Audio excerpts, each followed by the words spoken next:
The interview that could save his daughter's future was in 15 minutes, but Daniel Hayes was about to throw it all away for a stranger. As the speeding truck barreled toward the woman frozen in the intersection, time slowed to a heartbeat. One choice: his career or her life. He didn't hesitate. What Daniel didn't know was that the woman he'd just saved was Clara Donovan, CEO of the very company he was desperate to join. Welcome to a story where losing everything becomes the only way to gain what truly matters. I'm curious, what city are you watching from? Let me know in the comments below how far this story has traveled. The alarm hadn't gone off. Daniel Hayes jolted awake to sunlight streaming through the threadbare curtains of his cramped apartment, his heart immediately hammering against his ribs. The digital clock on the nightstand glowed 7:47 a.m. in accusatory red numbers. His interview at Donovan Technologies was at 9:00 a.m. sharp, 45 minutes away in downtown traffic. No, no, no, he muttered, throwing off the covers and nearly tripping over yesterday's work clothes. The power must have flickered during the night, resetting the alarm he'd triple-checked before bed. Of all the days for the universe to conspire against him, it had to be today. Daddy. A small voice drifted from the doorway. Lily stood there in her faded princess pajamas, rubbing sleep from her eyes, her dark hair a tangle of knots that matched his own bedhead. "Morning, sweetheart," Daniel said, forcing his voice to remain calm as he yanked a clean shirt from the closet. The only clean shirt he realized with a sinking feeling. The laundromat would have to wait another week. "Why don't you go pour yourself some cereal? I'll be right there." "Is today the big day?" she asked, her 7-year-old face brightening with the kind of hope that made his chest ache. "The job that means we can stay." Daniel paused, his fingers fumbling with the buttons.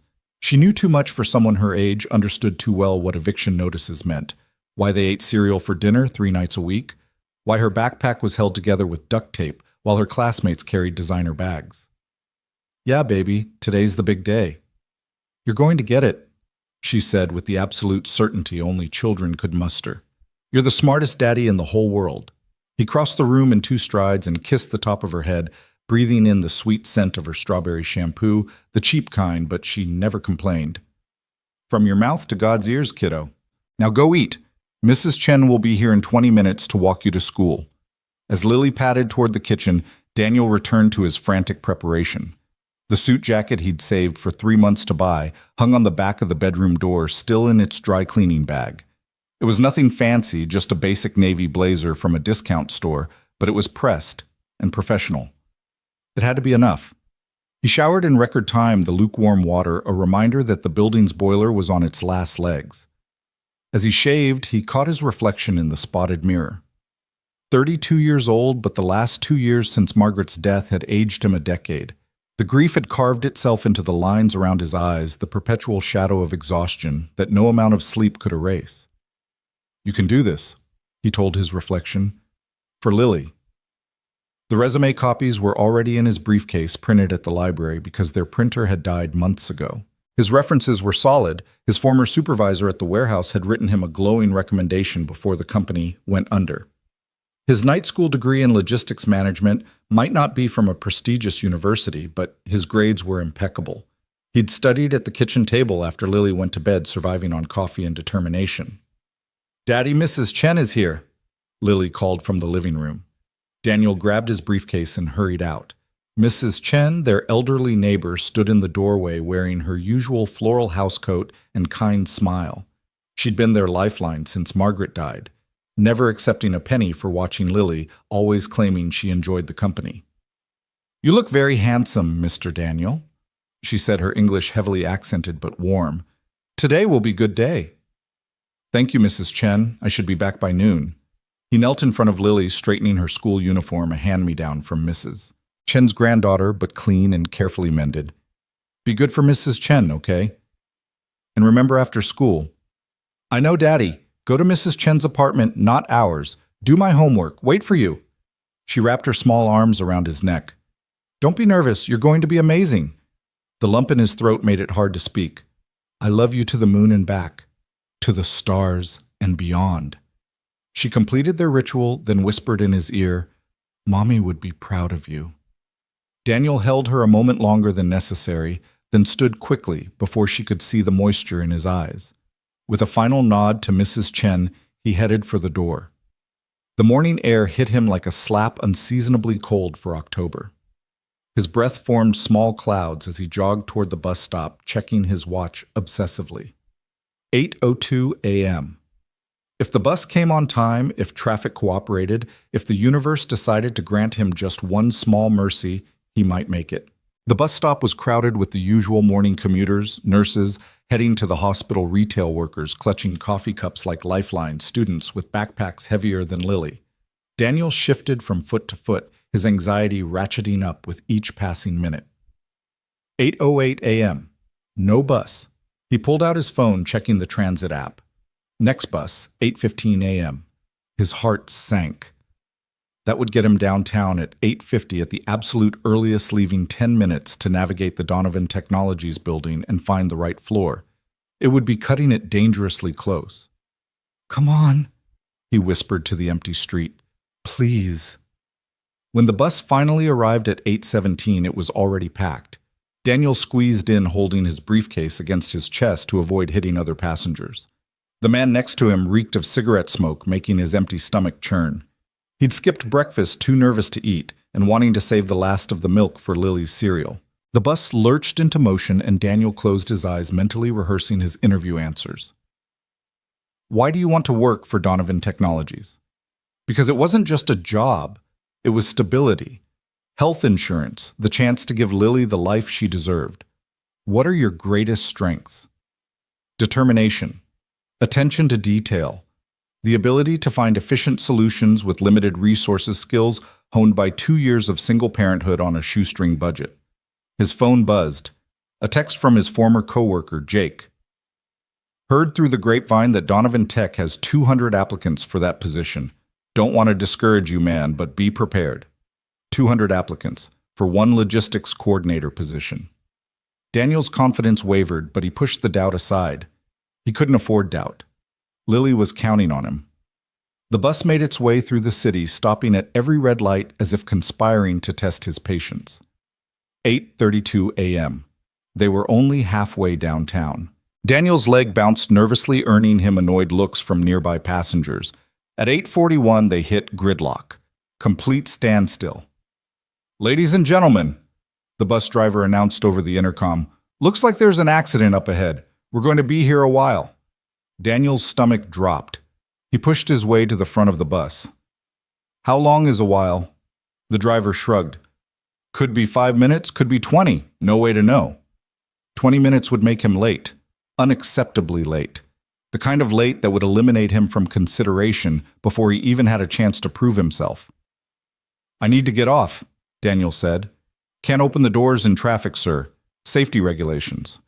Daniel looked out the window. They were stuck on the Riverside Bridge cars, packed bumper to bumper in all lanes.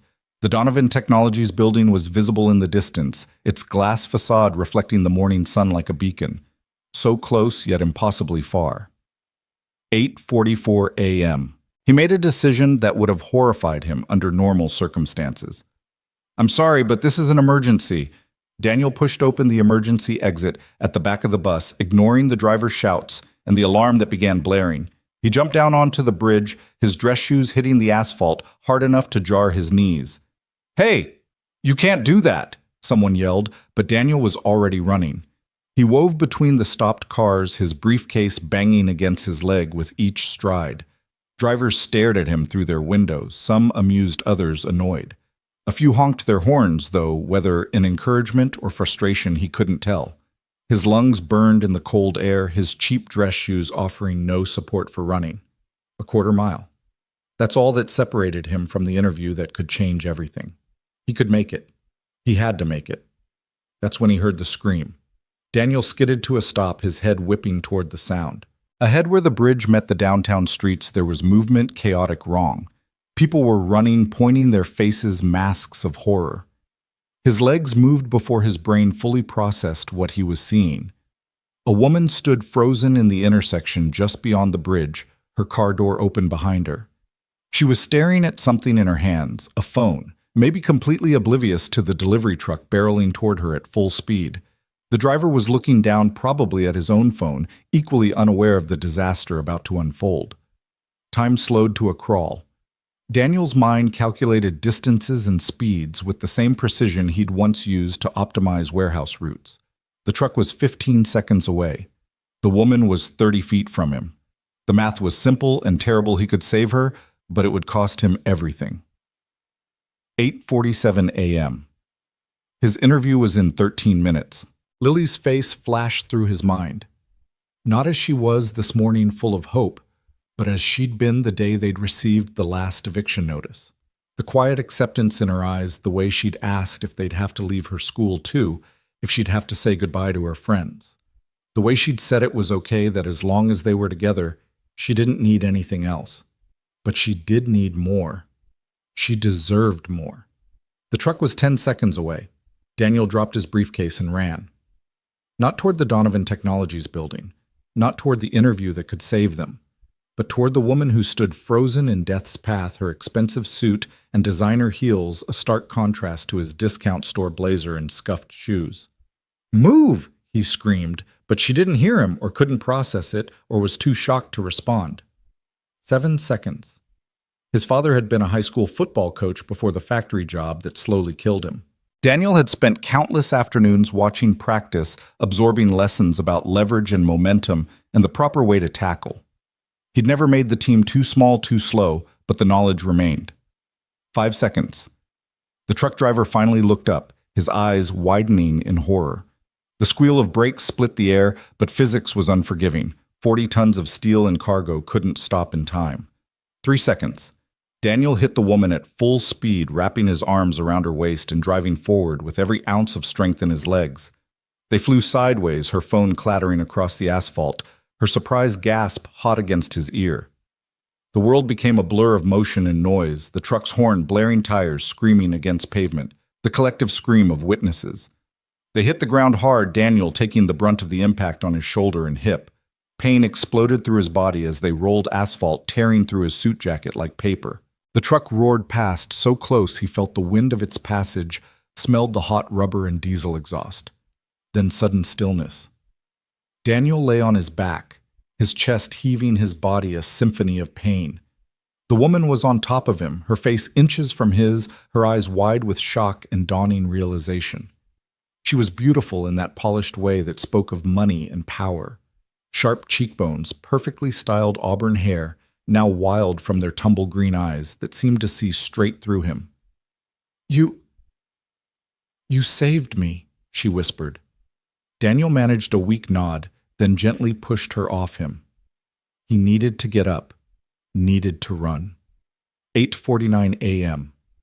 If he sprinted, if he ignored the stabbing pain in his ribs and the blood seeping through his torn pants. Maybe wait! The woman grabbed his arm as he struggled to his feet. "You're hurt. You need an ambulance." "I'm fine." He pulled free, looking desperately toward the Donovan Technologies building. "I have to go." "Are you insane? You were just hit by, we were almost hit by a truck. You need medical attention." "I need that job." He said more to himself than to her and started limping toward his briefcase, which lay scattered across the intersection, his carefully prepared resumes now dancing in the wind like oversized confetti.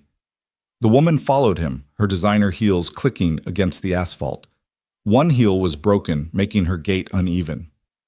"At least let me help you. Let me call someone. You saved my life." "Lady, I appreciate the concern, but I just threw away my daughter's future to save you. So please just let me try to salvage something from this disaster." He bent to gather the resumes, biting back a groan as his ribs protested. Half of them were ruin torn or marked by tire tracks. His briefcase had sprung open on impact, spilling everything. His meager lunch, a peanut butter sandwich he'd made for after the interview, Lily's school photo that he kept for luck, the folder with his certificates and recommendations. 8:51 a.m. It was over.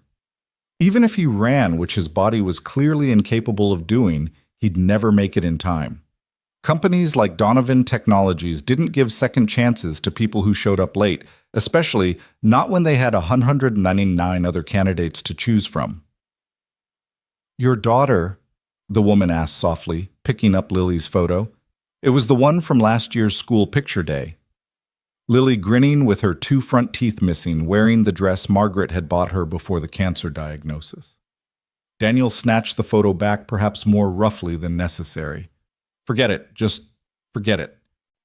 He stood there in the middle of the intersection, his ruined suit jacket flapping in the morning breeze, watching the Donovan Technologies building like it was a life raft floating away from his sinking ship. Cars were beginning to move again, drivers honking and swerving around them. "We should get out of the road," the woman said. Daniel laughed a bitter sound that hurt his ribs. "Yeah, wouldn't want to cause any more problems." He limped to the sidewalk, the woman still following despite her broken heel. A crowd had gathered, people with their phones out, probably posting videos of the crazy man who'd run across the bridge and tackled a woman in the street. Tomorrow's viral sensation. Perfect. "Sir, are you all right?" A police officer approached, his hand resting casually on his belt. "We got reports of a man causing a disturbance on the bridge." "That was me," Daniel admitted. "I had to get off the bus. There was an emergency." "The emergency being saving my life," the woman interjected, stepping forward with a natural authority that made the officer straighten. "This man just prevented a fatal accident. If anything, he should be commended." The officer looked between them, taking in Daniel's torn clothes and the woman's disheveled but obviously expensive appearance.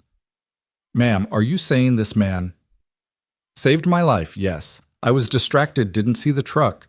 He pushed me out of the way." She pulled out her phone, a newer model that probably cost more than Daniel's monthly rent. "I need to call my office, let them know I'll be late.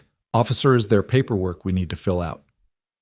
"We'll need statements from both of you," the officer said. "The truck driver too, once we track him down. He left the scene." "He probably didn't even know how close he came to hitting us," Daniel said. "I don't want to press charges or anything. I just want to go home." "Sir, you should really have those injuries looked at," the officer said, gesturing to Daniel's visible scrapes and the way he was favoring his left side. "I'm fine." "He's not fine," the woman said. "He needs medical attention, and I'm going to make sure he gets it." "Lady Clara," she said. "Clara Donovan." Daniel froze. The world seemed to tilt on its axis. "Donovan? As in, Donovan Technologies, yes." She extended her hand, which he stared at like it might bite him. "And you are—" "Unemployed," he said flatly. "Daniel Hayes, formerly hopeful job applicant, currently unemployed idiot who just ruined his only chance at an interview with your company." Her eyebrows rose. "You were coming to interview with us." "Was past tense, the interview started." He checked his phone. 4 minutes ago. "For a logistics coordinator position that had 200 applicants. I'm pretty sure showing up late eliminated me from consideration." Clara Donovan studied him for a long moment, her green eyes sharp and calculating. Then she turned to the police officer. "Officer, would it be possible to give our statements later? Mr. Hayes needs medical attention, and I need to handle this situation immediately." "Ma'am, we really need—" She pulled out a business card and handed it to him. "Call my office. My assistant will schedule a time for us to come to the station. Right now I have a debt to repay." Without waiting for a response, she turned to Daniel. "Come with me." "Where?" "To my office. We're going to have that interview." Daniel stared at her. "I'm late. I look like I've been run over by a truck, almost literally. I'm bleeding on your sidewalk." "You ran across a bridge, abandoned your interview, and risked your life to save a complete stranger," Clara said. "That tells me more about your character than any resume could. Now, are you coming, or are you going to stand here feeling sorry for yourself while your daughter waits to hear good news?" She started walking toward the Donovan Technologies building, her broken heel making her gait uneven, but her spine straight as steel. After a moment of stunned hesitation, Daniel followed. The lobby of Donovan Technologies was everything Daniel had imagined, and more: soaring ceilings, marble floors, a reception desk that probably cost more than his annual rent. He became acutely aware of his appearance, torn suit blood seeping through his pants hair, wild from the wind. Security guards were already moving toward them. "He's with me," Clara said, and the guards immediately backed off. The power in her voice, the way everyone instantly deferred to her, this wasn't just an executive. This was the CEO. Daniel had saved the CEO of Donovan Technologies. They rode the elevator in silence to the top floor. Daniel caught their reflection in the polished doors. They looked like they'd been in a bar fight, not a morning commute.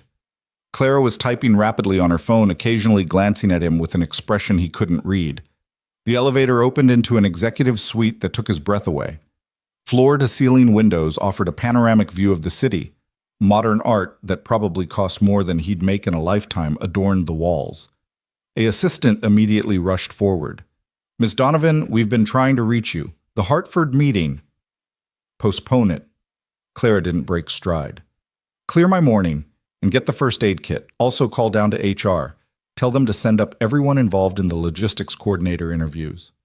"Ma'am." "Now, Patricia." Clara led Daniel into her office, a space larger than his entire apartment. She gestured to a leather chair. "Sit before you fall over." Daniel sat, his body suddenly reminding him of every impact, every scrape, every bruise. His shoulder throbbed where he'd hit the ground, and he was pretty sure he'd cracked a rib. Patricia returned with a first aid kit and a glass of water. Clara took the kit and, to Daniel's surprise, knelt in front of him, beginning to clean the scrape on his hand with gentle efficiency. "You don't have to." "Yes, I do." She didn't look up from her work. "Do you know what you saved me from?" "Getting hit by a truck seems pretty self-explanatory." "No, Mr. Hayes. You saved me from leaving my 8-year-old daughter without a mother. You saved me from never seeing my husband again. You saved me from missing every birthday, every graduation, every moment that makes life worth living." She looked up then, and there were tears in her eyes. "I was distracted checking emails about a merger that seemed so important 5 minutes ago and now feels like absolutely nothing. You gave me back my life. The least I can do is give you a job interview." "It's not really an interview if you feel obligated to hire me out of gratitude." Clara laughed, a surprisingly warm sound. "Oh, Mr. Hayes, I built this company from nothing. I don't do anything out of obligation. If you're not qualified, I won't hire you, but something tells me a man who can calculate the trajectory needed to save someone from a speeding truck might be exactly the kind of analytical mind we need in logistics." A knock on the door interrupted them. 3 people in suits entered, looking confused and slightly apprehensive. Daniel recognized one of them, the HR director whose photo was on the company website. "Ms. Donovan." The HR director said, "You wanted to see us about the logistics coordinator position." "Yes, I want you to interview Mr. Hayes here." They looked at Daniel's disheveled appearance with barely concealed surprise. "Ma'am," the HR director said carefully, "Mr. Hayes missed his scheduled interview time. We've already begun evaluating other candidates." "Then unevaluate them. Mr. Hayes had an emergency." "With respect, Ms. Donovan, we have a process. If we make exceptions—" Clara stood, and the temperature in the room seemed to drop 10 degrees.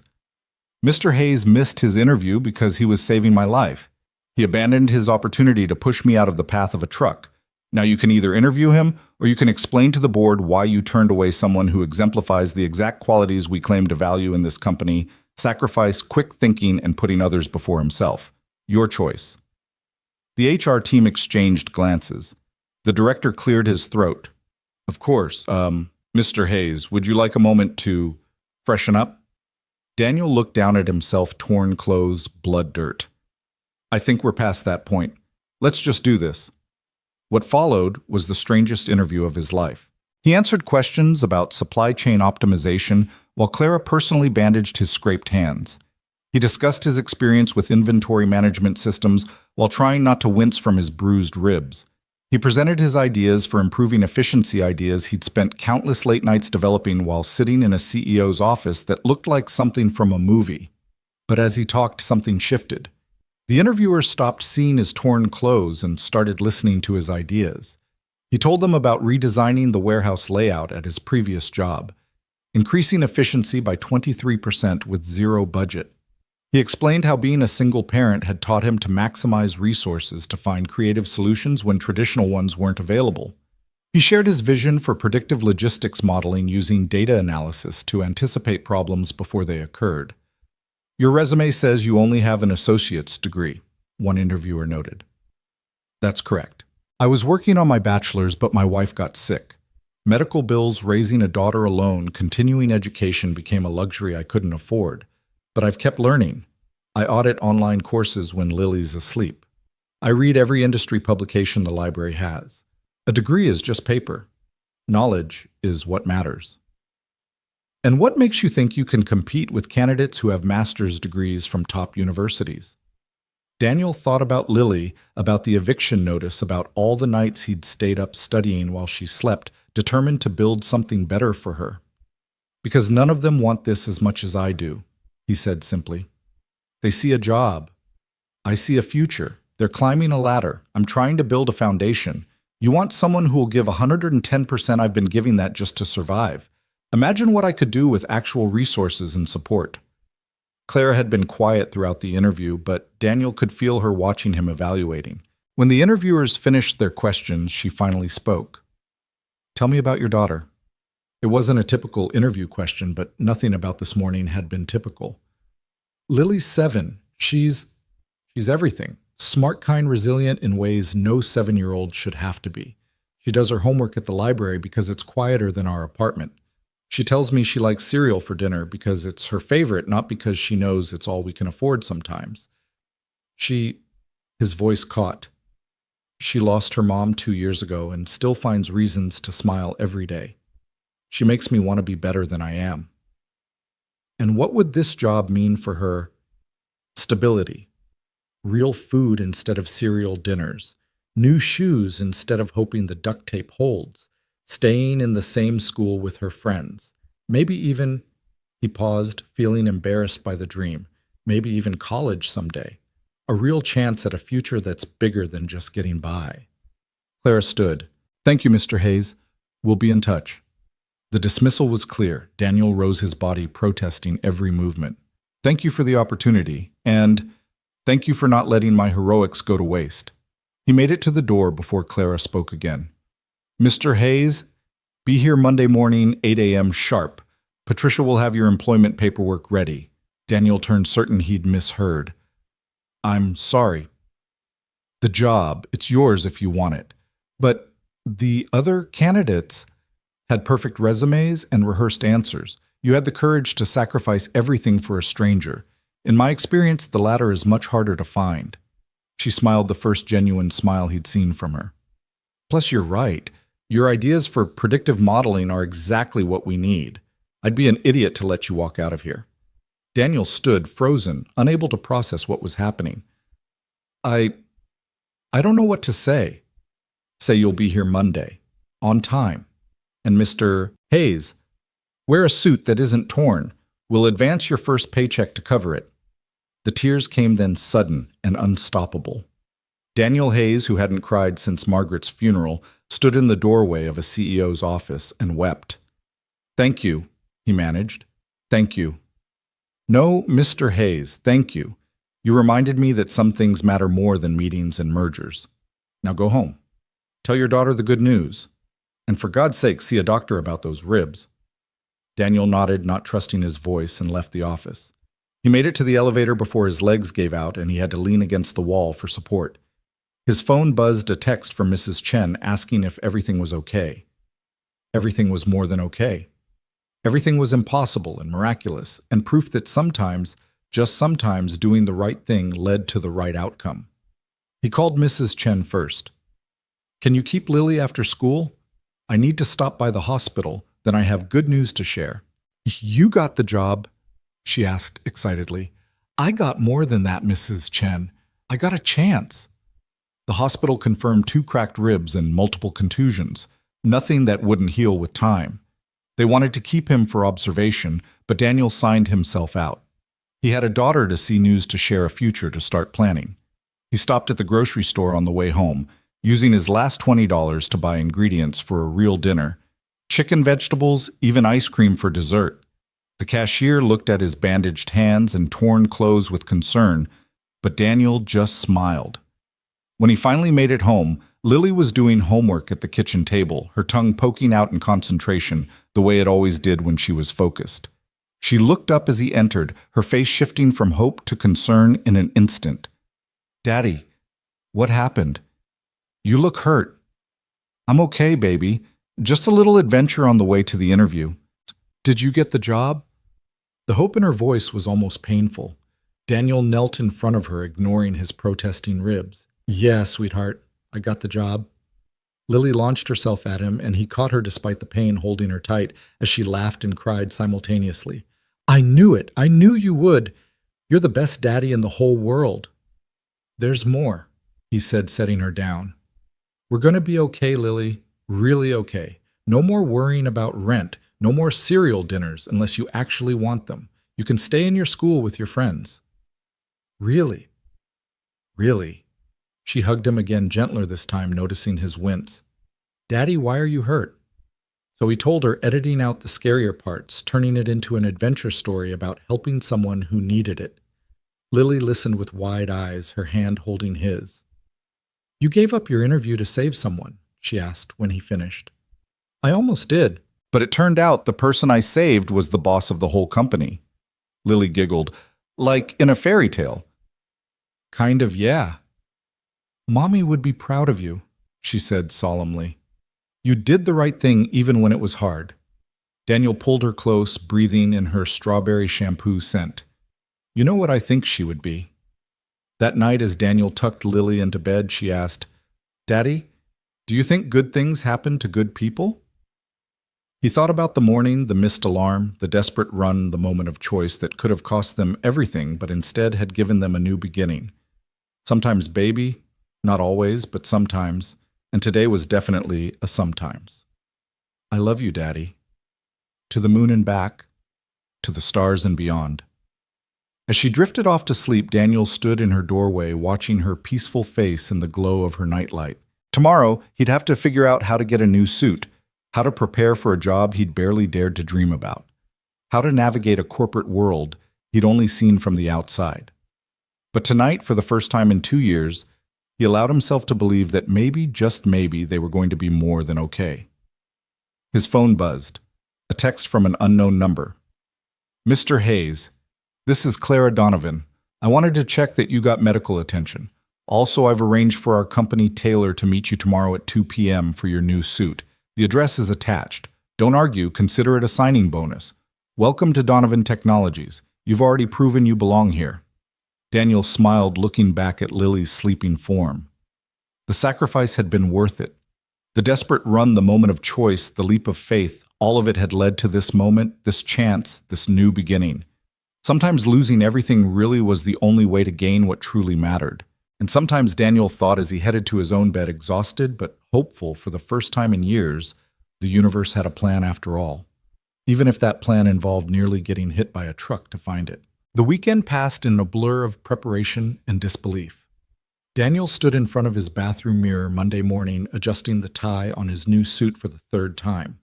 The fabric felt foreign against his skin, soft wool instead of polyester, perfectly tailored instead of off the rack.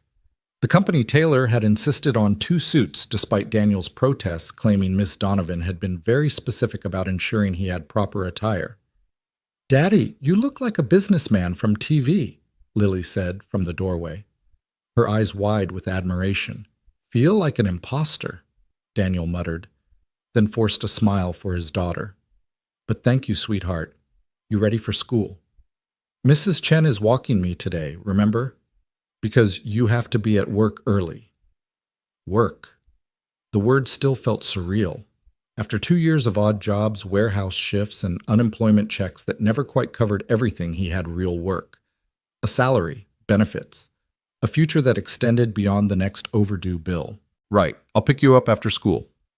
Okay, we'll celebrate with pizza. Real pizza, not the frozen kind.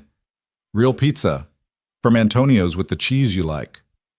Lily's squeal of delight followed him out the door, a sound he carried like armor against the nervousness churning in his stomach. The commute to Donovan Technologies felt different this time.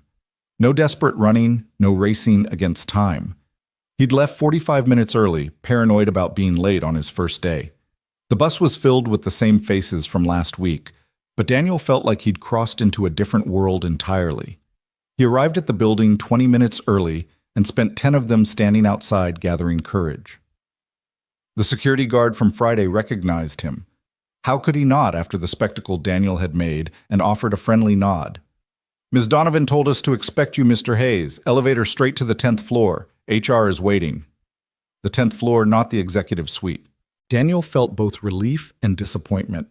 Of course, Clara Donovan wouldn't be handling his orientation personally. She'd already done more than he could have imagined. Patricia Clara's assistant met him at the elevator. Mr. Hayes, good morning. You look much better than the last time I saw you. Amazing what not being hit by traffic can do for your appearance, Daniel replied, then immediately worried the joke was inappropriate. But Patricia smiled. Ms. Donovan speaks highly of your quick thinking.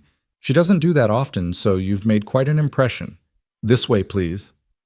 The next 3 hours were a whirlwind of paperwork, ID photos, and information that made Daniel's head spin. His salary was more than double what he'd made at the warehouse. The health insurance started immediately, real insurance, not the catastrophic coverage he'd barely been able to maintain for Lily. There was even a college savings plan the company would contribute to. This has to be a mistake, Daniel said when the HR representative showed him the benefits package. This is for senior positions, isn't it? Ms. Donovan was very specific about your compensation package, the woman replied. She said, and I quote, make sure Mr. Hayes never has to worry about choosing between his job and doing the right thing again. By lunch, Daniel was installed in his new office, not a cubicle, an actual office with a door and a window overlooking the city. His nameplate was already on the desk, Daniel Hayes, logistics coordinator. He ran his fingers over the letters, half expecting them to smudge to prove this was all some elaborate dream. A knock on his door interrupted his reverie. A man entered, tall and sharp-featured, with the kind of aggressive confidence that immediately put Daniel on edge. So you're the hero, the man said, though his tone suggested the word tasted sour. Marcus Webb, Senior Logistics Manager. I'll be your direct supervisor. Daniel stood extending his hand. Daniel Hayes. Nice to meet you. Marcus's handshake was deliberately crushing. Let's be clear about something, Hayes. I don't care what you did for Ms. Donovan. I've been here 8 years, worked my way up from the mailroom. I don't appreciate having someone dropped into my department because they played Superman. I understand your concern. No, I don't think you do. Marcus stepped closer, lowering his voice. I had someone lined up for this position, someone qualified with a master's degree and 5 years of experience, someone who didn't get the job because you had the luck to be in the right place at the right time. Daniel felt his jaw clench. After years of rejection, of being told he wasn't enough, he'd finally caught a break, and now this. With respect, Mr. Webb, I didn't ask for special treatment. I came to interview like everyone else. Except you didn't interview like everyone else, did you? You got a private session with the CEO herself. You think that's fair to the other candidates? You think it was fair when my wife died and I had to drop out of college to raise my daughter alone? You think it was fair when I got laid off because the warehouse shut down? Not because of my performance, but because of corporate economics? Daniel's voice remained steady, but there was steel beneath it. Fair is a luxury I haven't been able to afford for a long time. So excuse me if I don't feel guilty about catching one break in a lifetime of bad hands. Marcus's eyes narrowed. Touching story. But sob stories don't run supply chains. You'll have to prove yourself here, and I won't make it easy. I wouldn't expect you to. Your first assignment is on your desk, distribution analysis for our East Coast operations. I want a full report by Thursday. Marcus turned to leave, then paused at the door. That's the kind of project I usually give people 2 weeks to complete. Let's see if you're as clever as Ms. Donovan thinks you are. After Marcus left, Daniel sank into his chair, the weight of the challenge settling on his shoulders. He opened the folder on his desk, scanning the scope of the project. It was massive 18 distribution centers, hundreds of routes, thousands of data points. Marcus was right. This was at least a 2-week project, probably more. But Daniel had spent 2 years stretching $1 into 5, making miracles out of grocery money, finding ways to make the impossible possible. This was just another puzzle, and he'd gotten very good at solving puzzles. He worked through lunch, mapping out the distribution network, identifying patterns and inefficiencies. His notebook filled with calculations, route optimizations, and ideas for consolidation that could save the company significant money. By 3 o'clock, he'd built a preliminary framework that would cut transportation costs by 12% without sacrificing delivery times. His phone buzzed, a reminder about picking up Lily. For the first time in 2 years, he had to arrange his work around his life, not the other way around. He saved his work, grabbed his jacket, and headed for the elevator. As the doors were closing, a hand shot through, forcing them open. Clara Donovan stepped in, looking as polished as she had that first day, no trace of the woman who'd almost been killed in traffic. "Mr. Hayes, how's your first day, Educational," Daniel replied carefully. "Marcus Webb has given me quite the welcome assignment." Clara's expression didn't change, but something shifted in her eyes. "The East Coast distribution analysis. That's typically a team project. He mentioned it might be challenging." Challenging. She seemed to taste the word. "Marcus is testing you. He resents my involvement in hiring decisions." "I can handle it. I know you can. That's why you're here." The elevator opened at the lobby. "How's your daughter?" "Excited about real pizza tonight. It's been a while since we could afford Antonio's." Clara pulled out her phone, typed something quickly. "You'll find a gift card in your email. Antonio's is excellent, but their dessert menu is even better. Every 7-year-old deserves tiramisu." Before Daniel could protest, she was gone, striding toward a waiting town car. He stood in the lobby, phone in hand, seeing the email notification pop up. The gift card was for $200. Enough for several dinners, not just one. He wanted to be proud to refuse charity.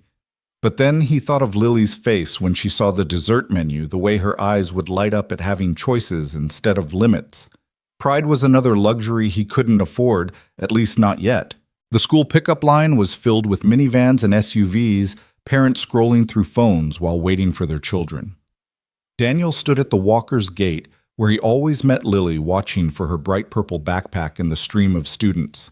She came running, as always, but this time she was accompanied by another girl, blonde and well-dressed, clearly from one of the wealthier families.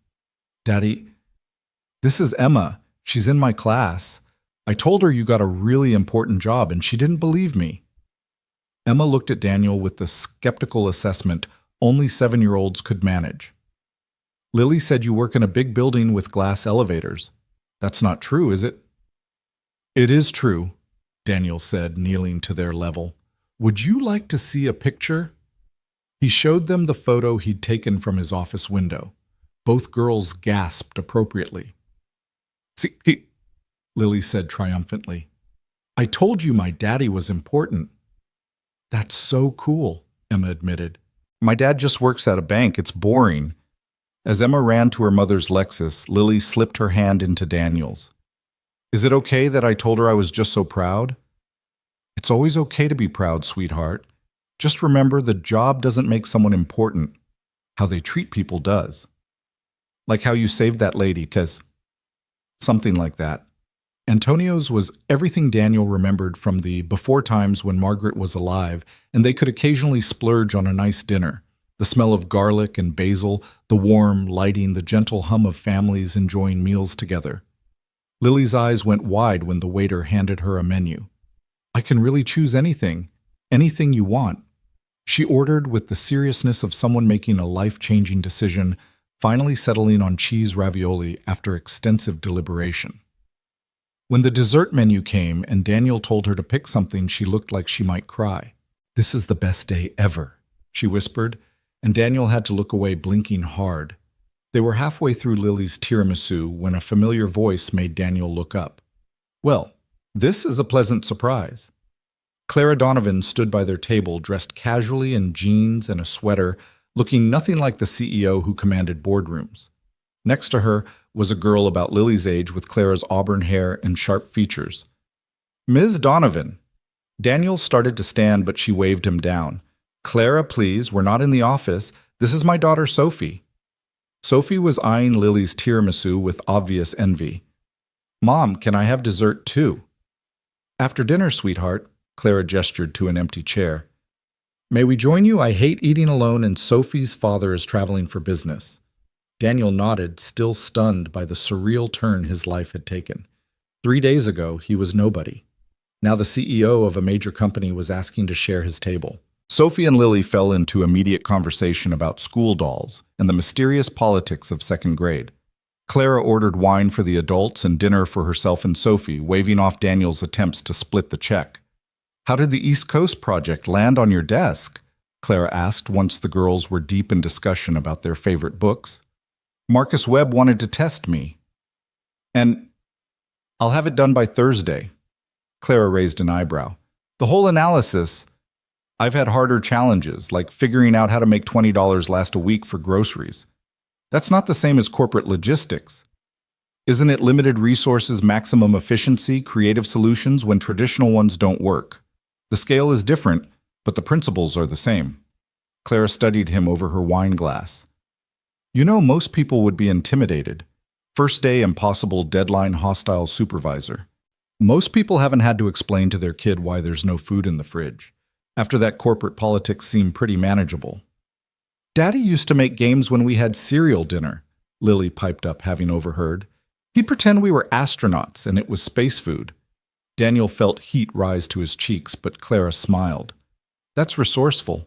Sophie, remember when we had to camp in the living room when the power went out?" "You made it an adventure," Sophie said. "We had flashlight stories and cold sandwiches." "Parents do what they have to do," Clara said, meeting Daniel's eyes with understanding. The conversation drifted to safer topics, the girls' school activities, the upcoming autumn festival, a normal parent concerns that felt extraordinary to Daniel after so long surviving in crisis mode. When they finally parted ways, Sophie and Lily had exchanged phone numbers, already planning a playdate. "She doesn't have many friends," Clara said quietly, while the girls ran ahead to look at the restaurant's fish tank. "Being the boss's daughter comes with its own challenges."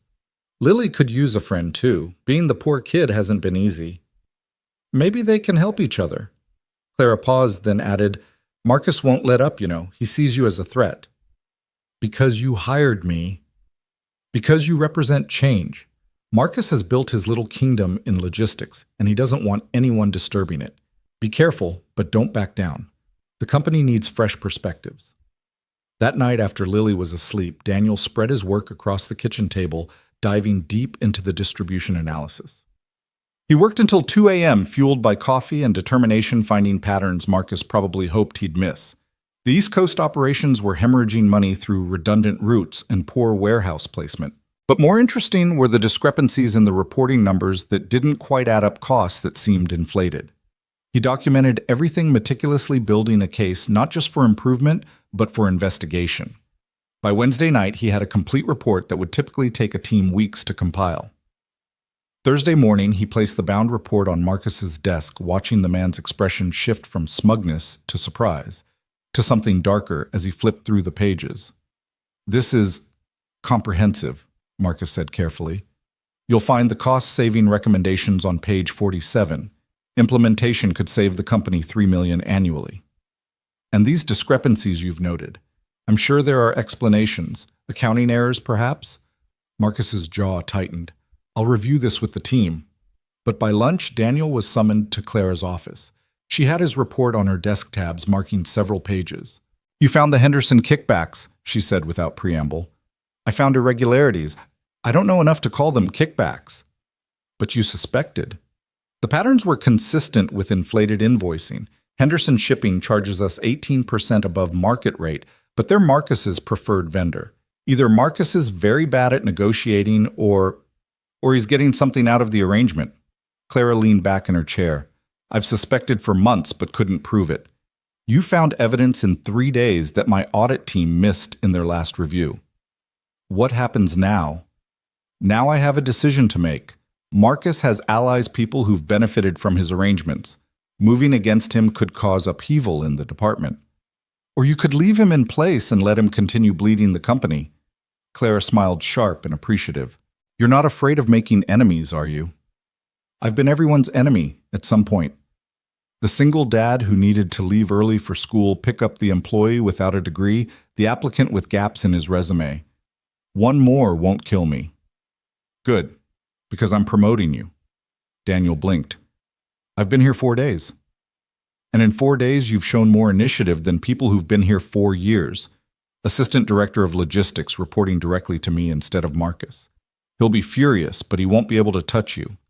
People will say it's favoritism, that you're rewarding me for saving you. Let them.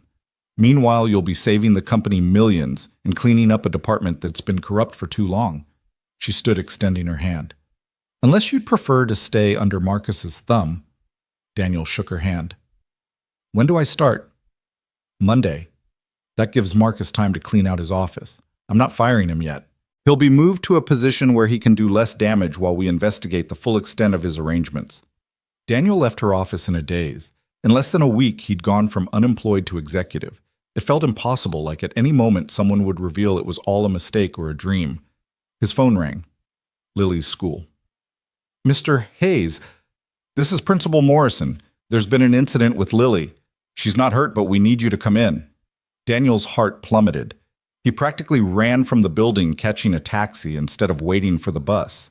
Every terrible scenario played through his mind during the ride. He found Lily in the principal's office, her face streaked with tears, her new dress, the one he'd bought with his first paycheck advance, torn at the sleeve. Next to her sat a boy with a scratch on his cheek, his parents flanking him like guards. "What happened?" Principal Morrison. A tired-looking woman in her 50s sighed. "There was an altercation. Lily pushed Timothy during recess." "He said my daddy was a liar," Lily burst out. "He said there's no way you got an important job, that we're just poor people pretending." Daniel knelt beside his daughter, his anger at the boy warring with the need to handle this properly. "Lily, we don't solve problems with our hands." But he wouldn't stop. He kept saying mean things, saying you probably stole that suit, that people like us don't work in big buildings. The boy's father, wearing a suit that probably cost more than Daniel's monthly rent, scoffed. "Maybe if you taught your daughter her place, this wouldn't happen." "Excuse me." Daniel stood slowly, his voice dangerously quiet. "You heard me. This school has standards. We don't need charity cases causing problems." "Mr. Worthington," the principal warned, but the man continued. "It's bad enough the school offers these scholarship programs bringing in children who clearly don't belong. Now they're getting violent when confronted with reality." Daniel felt the same calm that had descended when he'd seen the truck bearing down on Clara. The moment when everything became crystal clear. "You're right about one thing, Chadson," he said. "My daughter doesn't belong here. She belongs somewhere that teaches kindness, along with arithmetic, empathy, along with English. Somewhere that doesn't let entitled bullies children or adults define someone's worth by their bank account." He turned to the principal. "Lily will apologize for pushing Timothy. Violence is never acceptable, but I expect the same consequences for Timothy's verbal harassment, unless this school has different rules for different tax brackets." The principal shifted uncomfortably. "Of course not. Timothy, you'll apologize as well, and both children will have detention tomorrow." "Detention?" Mrs. Worthington gasped. "For words, this is ridiculous." "Words can hurt as much as hands," Daniel said, gathering Lily's backpack. "Sometimes more. They leave scars that don't heal as easily." As they left the office, Daniel heard Mr. Worthington mutter something about knowing their place. He kept walking Lily's hand in his until they reached the car. "I'm sorry, Daddy," Lily whispered. "I know you said to be good, but he was so mean." "I know, baby. Sometimes people are mean because they're scared." "What was he scared of?" "That someone like us might actually succeed, that their money doesn't make them better, just richer." They drove in silence for a while before Lily asked, "Are we really going to be okay? Even with people like Timothy's family?" Daniel thought about Clara's offer, about the promotion he hadn't even told Lily about yet, about the long road ahead filled with people who would resent his success, question his worth, challenge his right to rise above his circumstances. "Yeah, sweetheart, we're going to be more than okay. We're going to prove them all wrong." That evening, while Lily did homework, Daniel got a text from Clara. "Heard about the incident at school. The Worthingtons are notorious. Sophie had her own run-in with them last year. Don't let them get to you." Then another. "Also, Monday's announcement is going to cause waves. Be ready. But know that I've got your back." Daniel stared at the messages, still struggling to accept this new reality, where CEOs texted him support, where he had someone watching his back instead of waiting for him to fail. His phone rang. Marcus Webb. "Enjoying your victory." Marcus's voice was slurred, probably drunk. Marcus, you think you're clever finding those discrepancies. You think Clara will protect you, but you have no idea how things really work here. I've been building relationships for 8 years. You've been here a week. Who do you think people will side with when push comes to shove? The person who isn't stealing from the company. Marcus laughed ugly and bitter. Stealing. Such a harsh word. I prefer accepting gratuities for preferred partnerships. Everyone does it, Hayes. The only difference is I got caught by the teacher's pet. If everyone does it, you won't have trouble finding another arrangement elsewhere. This isn't over. You may have won this round, but I know your type. Single parent, desperate for stability. One mistake, one missed deadline, one complaint from a client, and you'll be gone. And I'll be here waiting. The line went dead.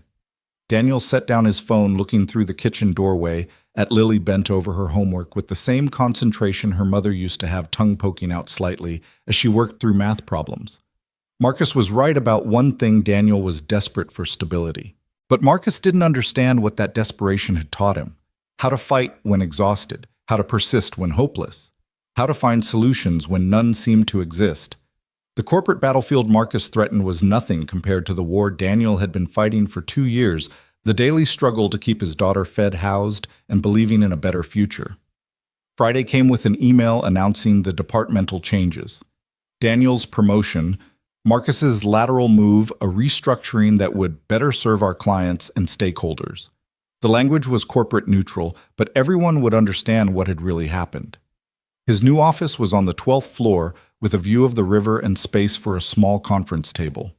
His nameplate was already installed: Daniel Hayes, Assistant Director of Logistics.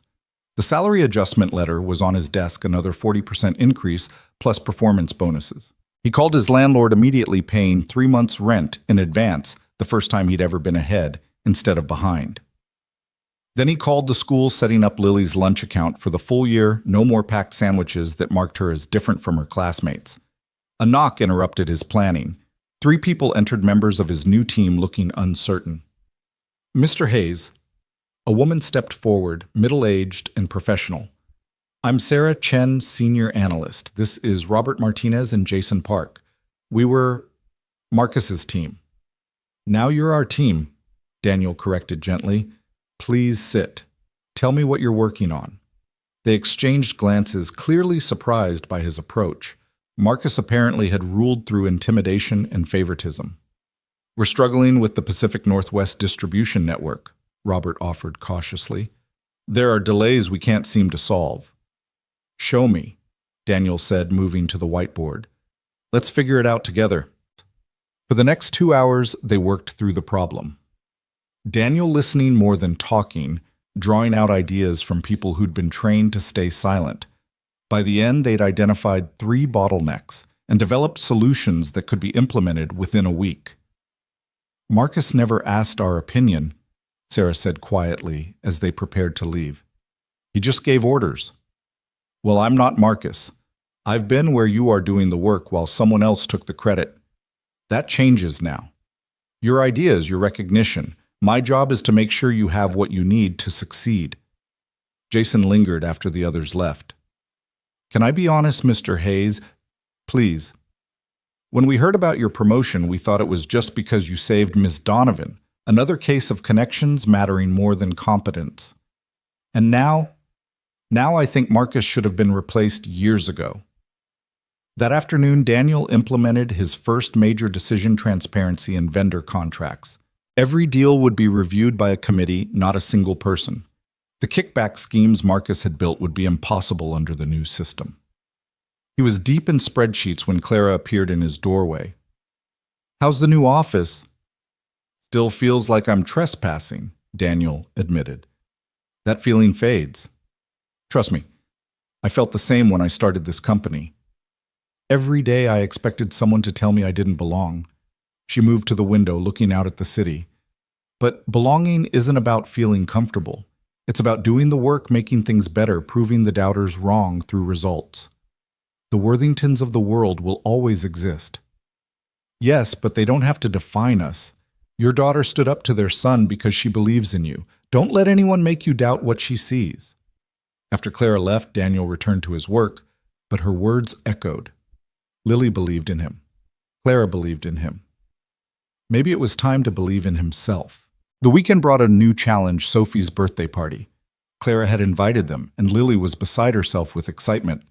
But Daniel knew what it meant entering Clara's social circle, facing people who would judge him, measure him, find him wanting.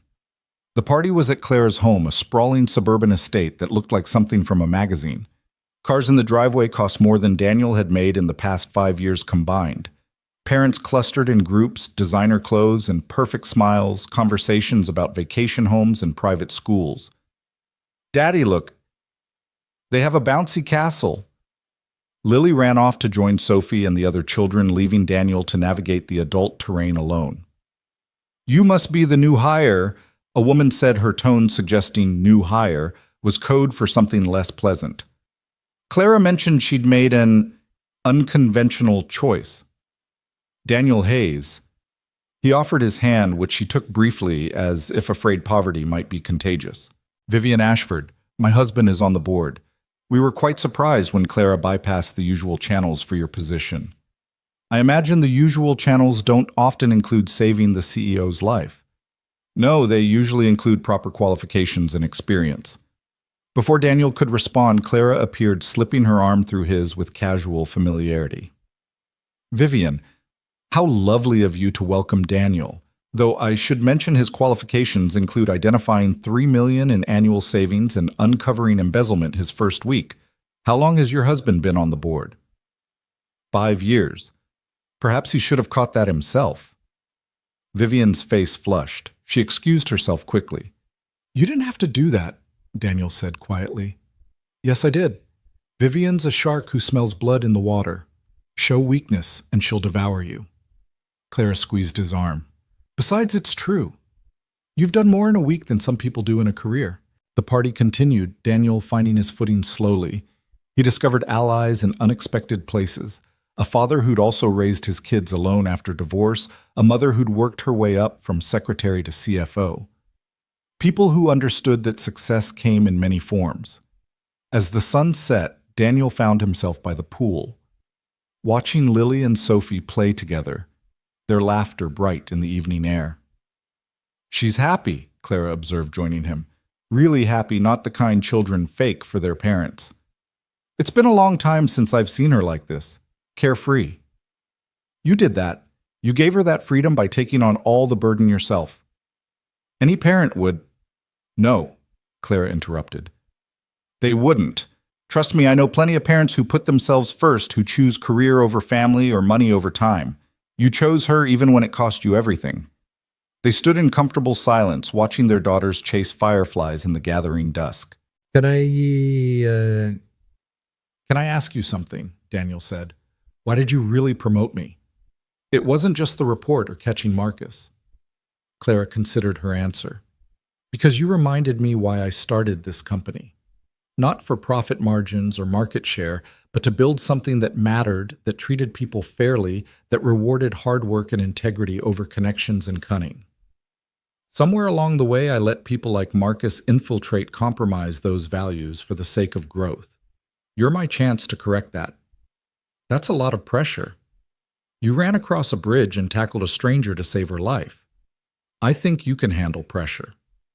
That night, driving home with Lily asleep in the back seat, Daniel reflected on the impossibility of his new life. 2 weeks ago, he'd been counting pennies for bus fare. Now he was attending parties at estates, making decisions that affected millions in revenue, building a future he'd only dreamed about. His phone buzzed at a red light. A text from an unknown number. "This isn't over. M." Marcus wasn't giving up.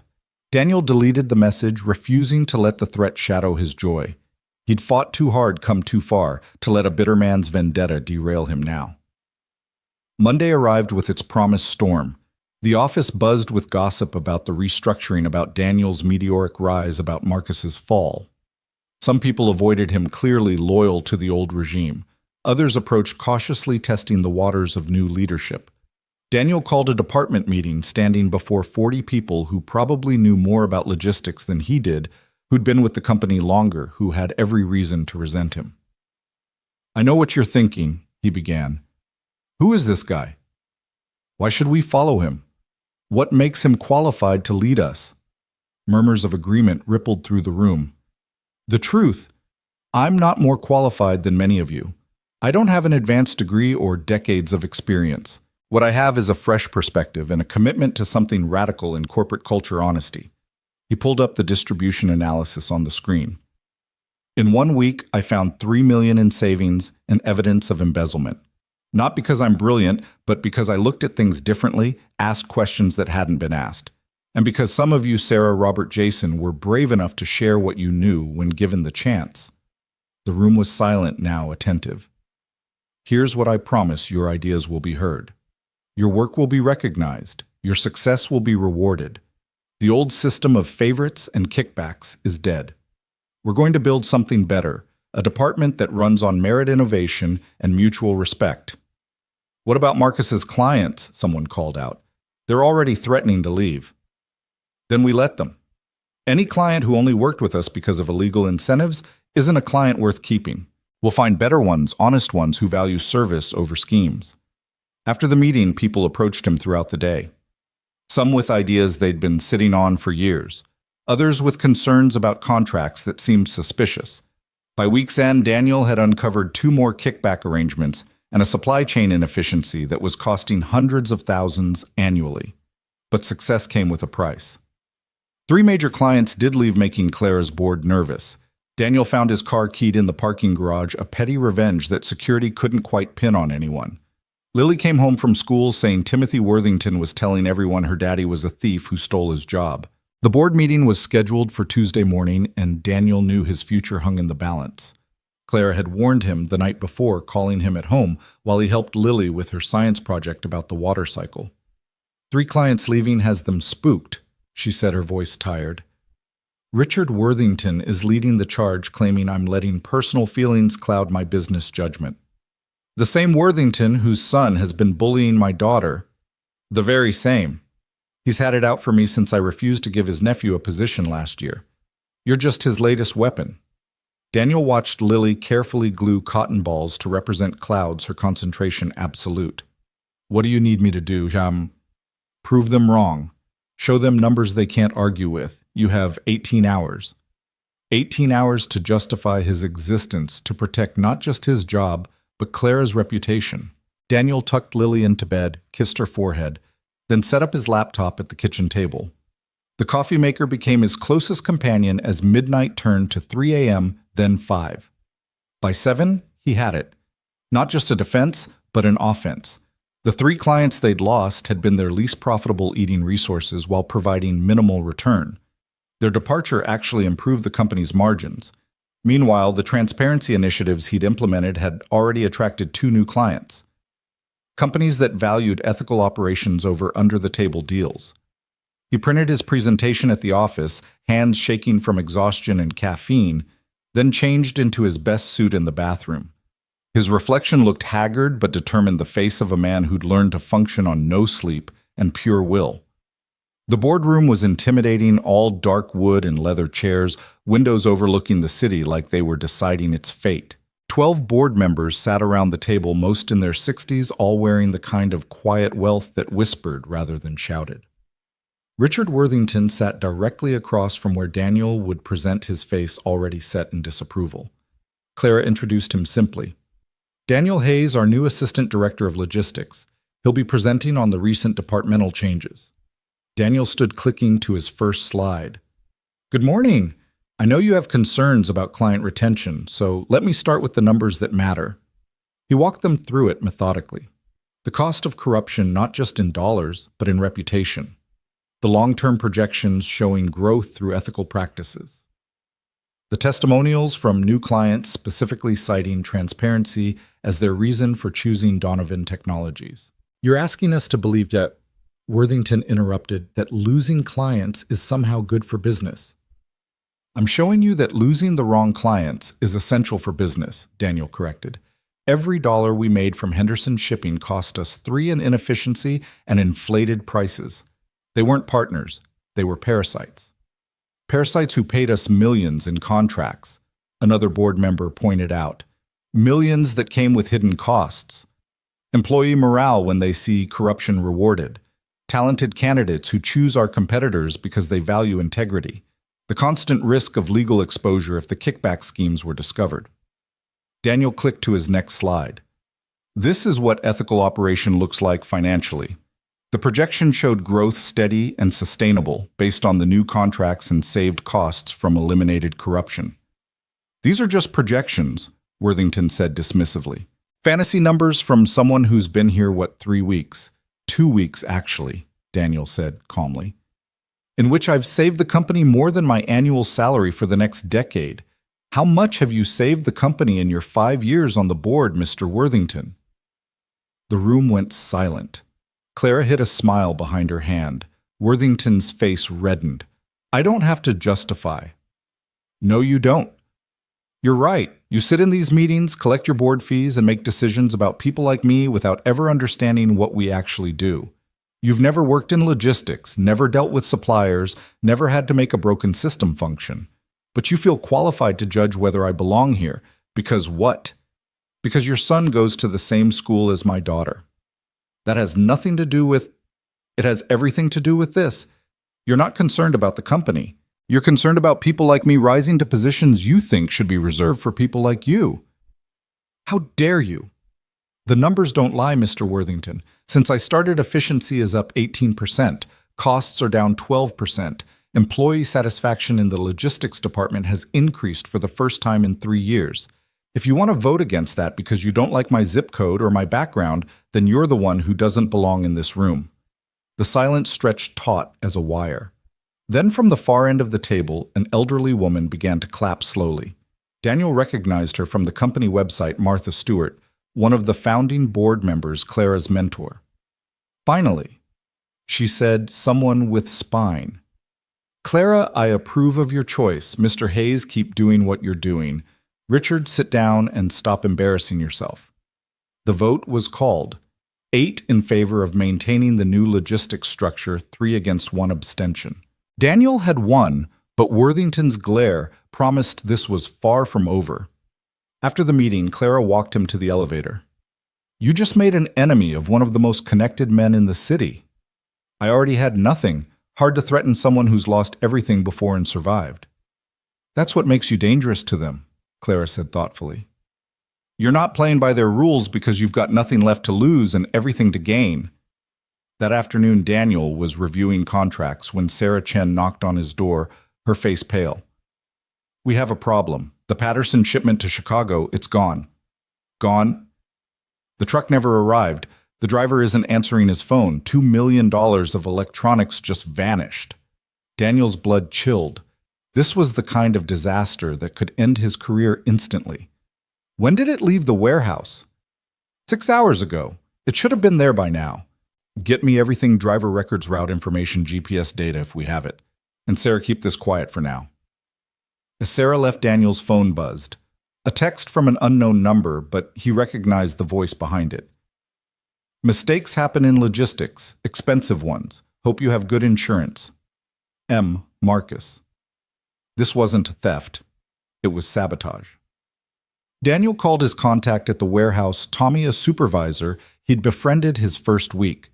Tommy, I need you to check something quietly. The Patterson shipment, who loaded it? Let me check. Interesting. Marcus's nephew, Kevin. He specifically requested that shift, said he needed the overtime. The pieces clicked together. Marcus was using his remaining connections to orchestrate a disaster that would fall squarely on Daniel's shoulders.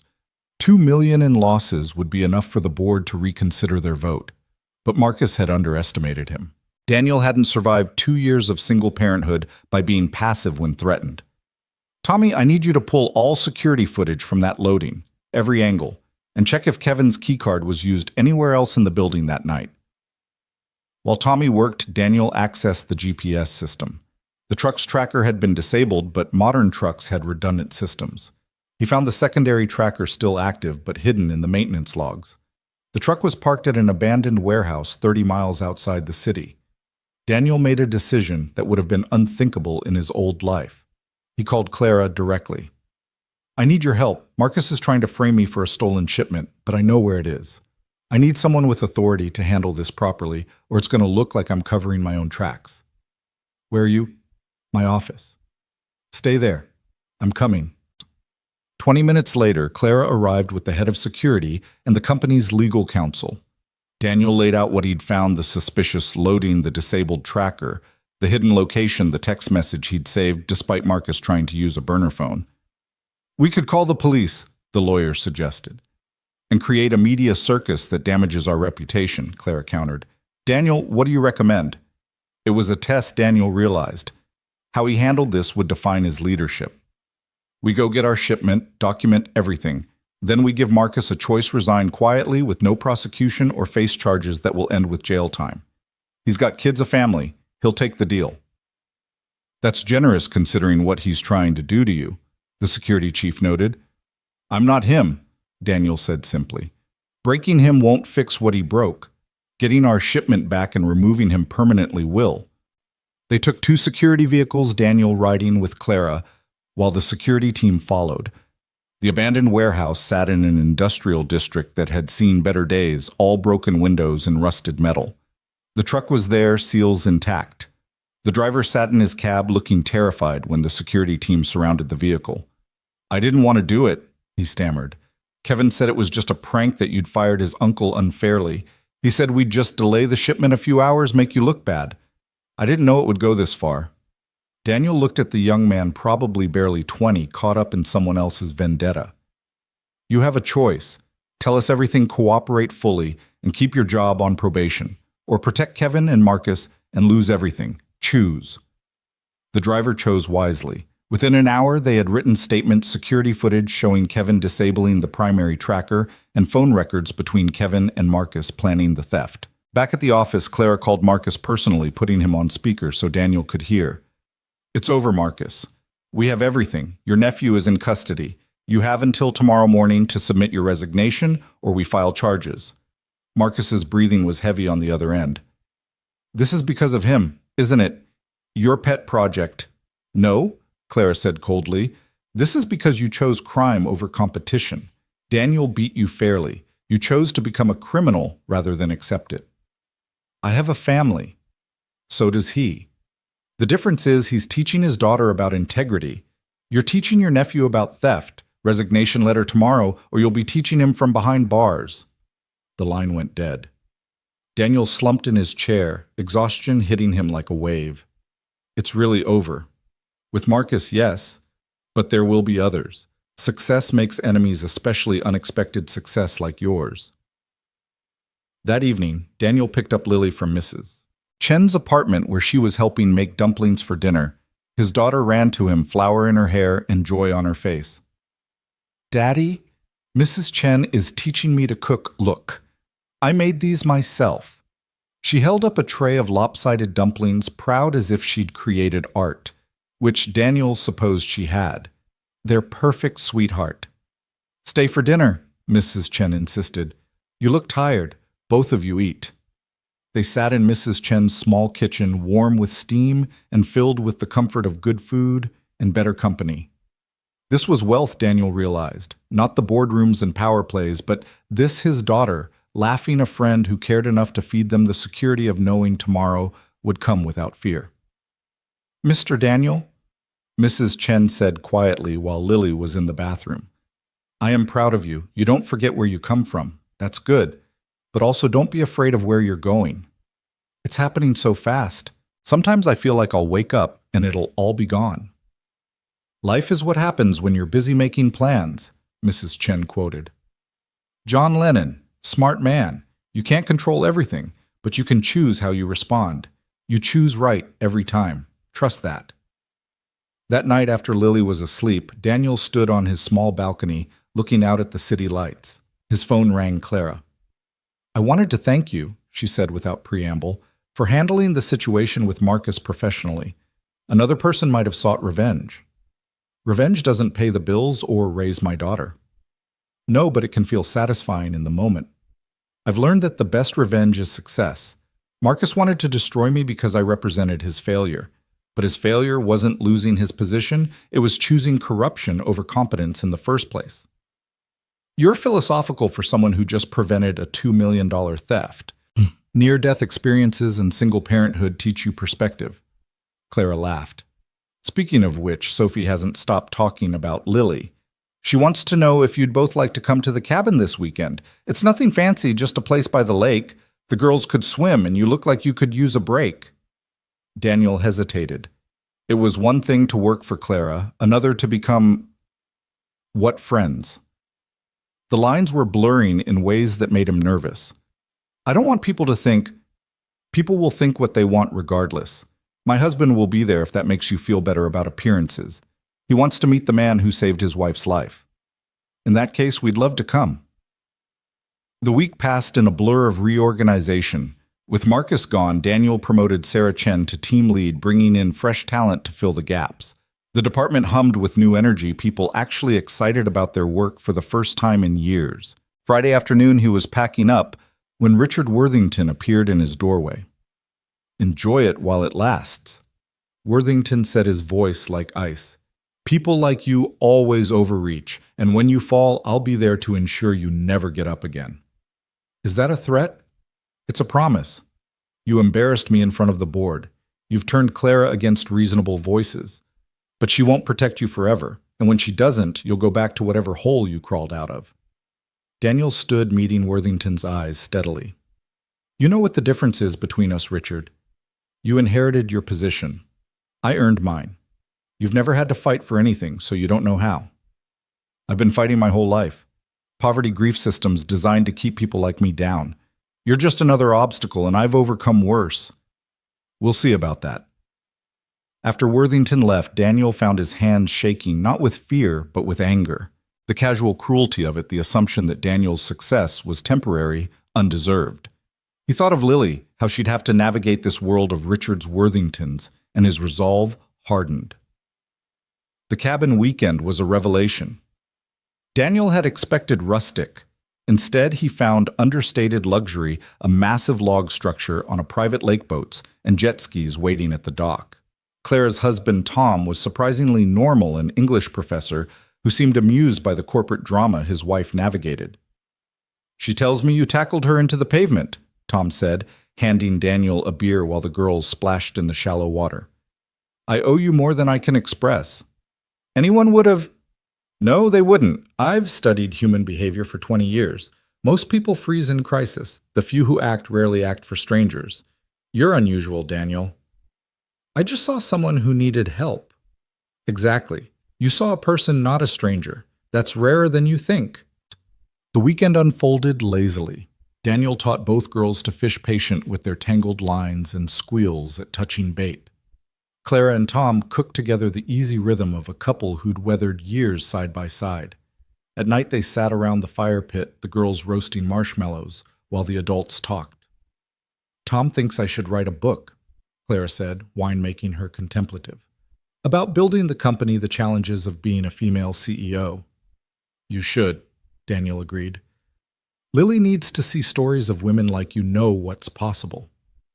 Sophie needs to see stories of people like you too, Clara countered. Someone who does the right thing regardless of personal cost. That's the real leadership lesson. Later, after the girls were asleep, Daniel stood on the dock looking at stars invisible in the city. Tom joined him, quiet companionship that didn't demand conversation. She's different since you arrived, Tom finally said. More like the woman I married, less like the CEO she thought she had to become. I haven't done anything. You reminded her why she started the company, not for wealth or power, but to make something better. The board people like Worthington, they turned her into someone who managed instead of led. You're helping her remember the difference.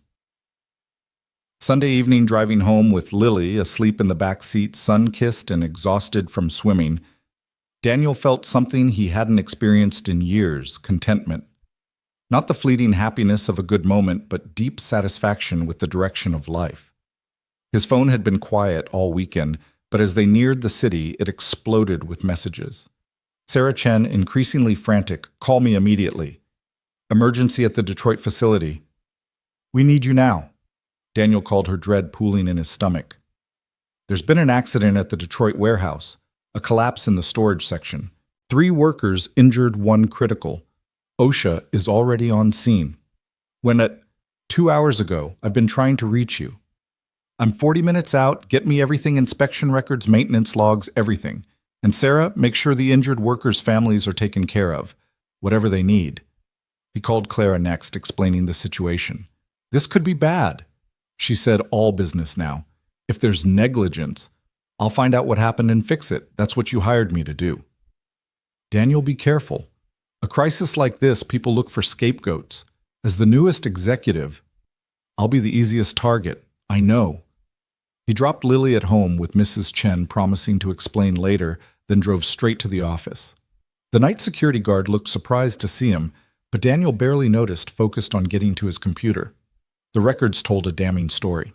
The Detroit warehouse had failed 3 safety inspections in the past year, all under Marcus's oversight. Repairs had been approved, but never completed. The money mysteriously redirected to other priorities.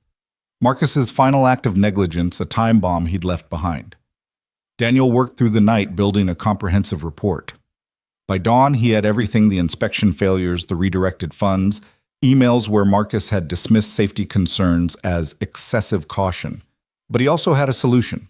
Emergency repairs could be completed within 72 hours. The injured workers would receive full compensation plus additional support. New safety protocols would prevent future incidents. It would be expensive but survivable. He was printing the report when Richard Worthington walked in, looking far too pleased for someone arriving at a crisis.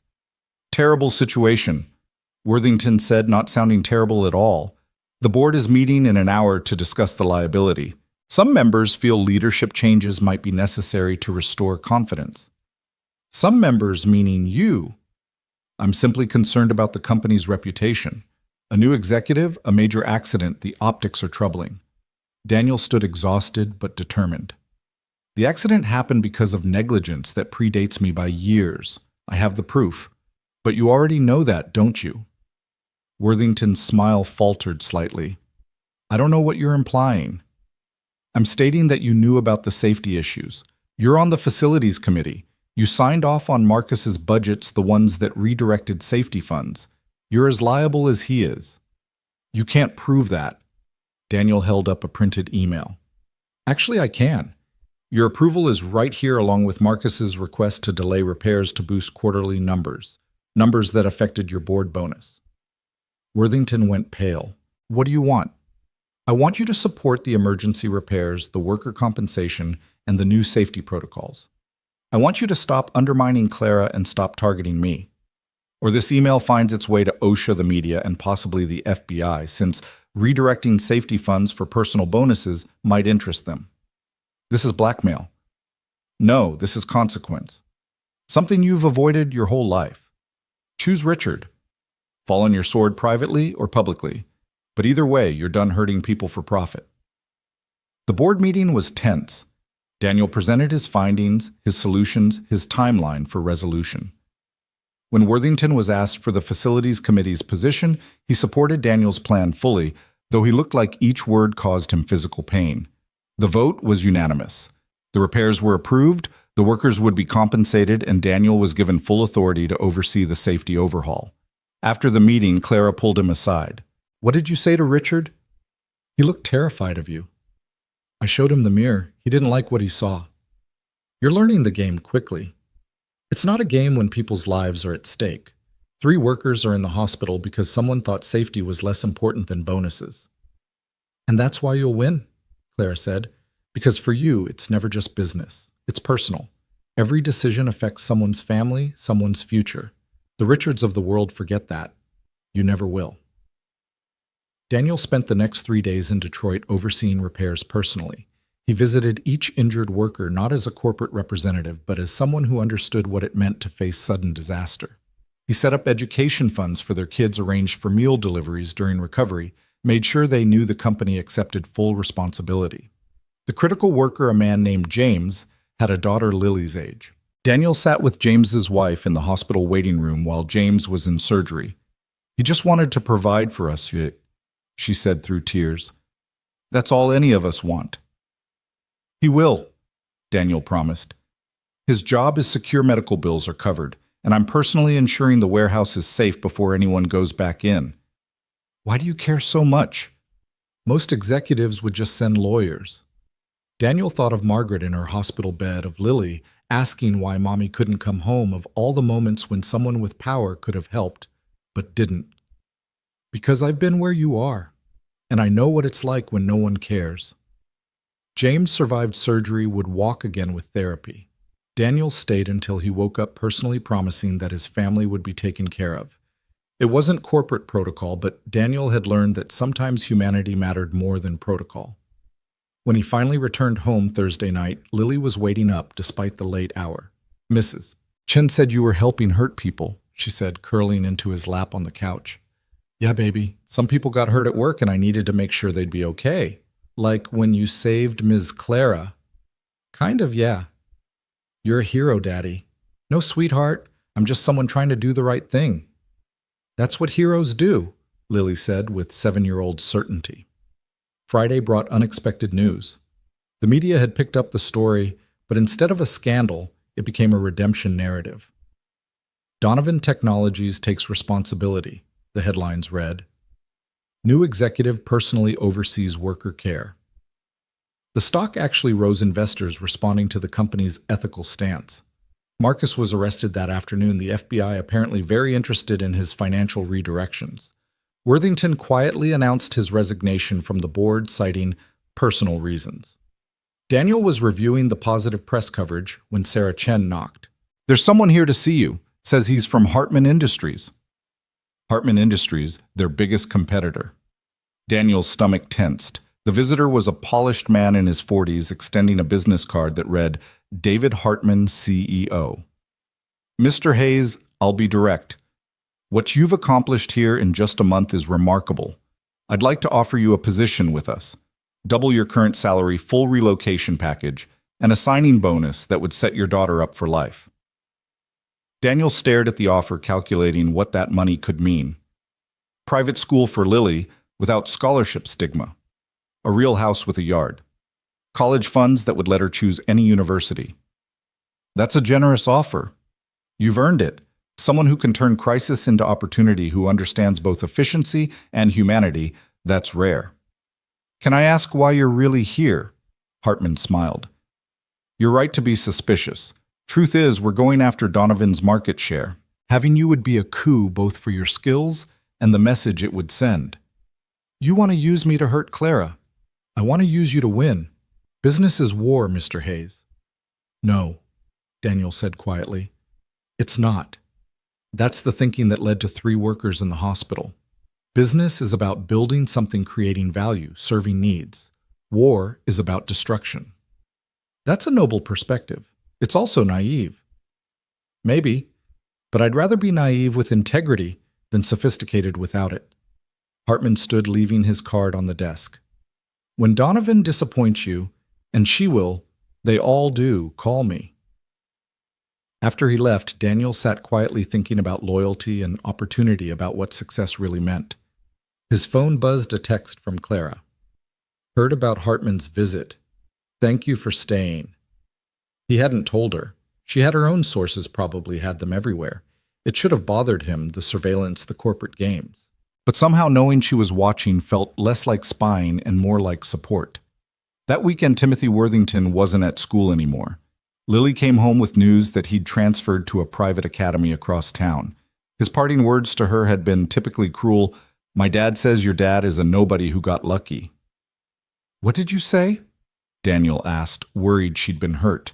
"I said luck is when preparation meets opportunity. Sophie taught me that. It's what her mom says."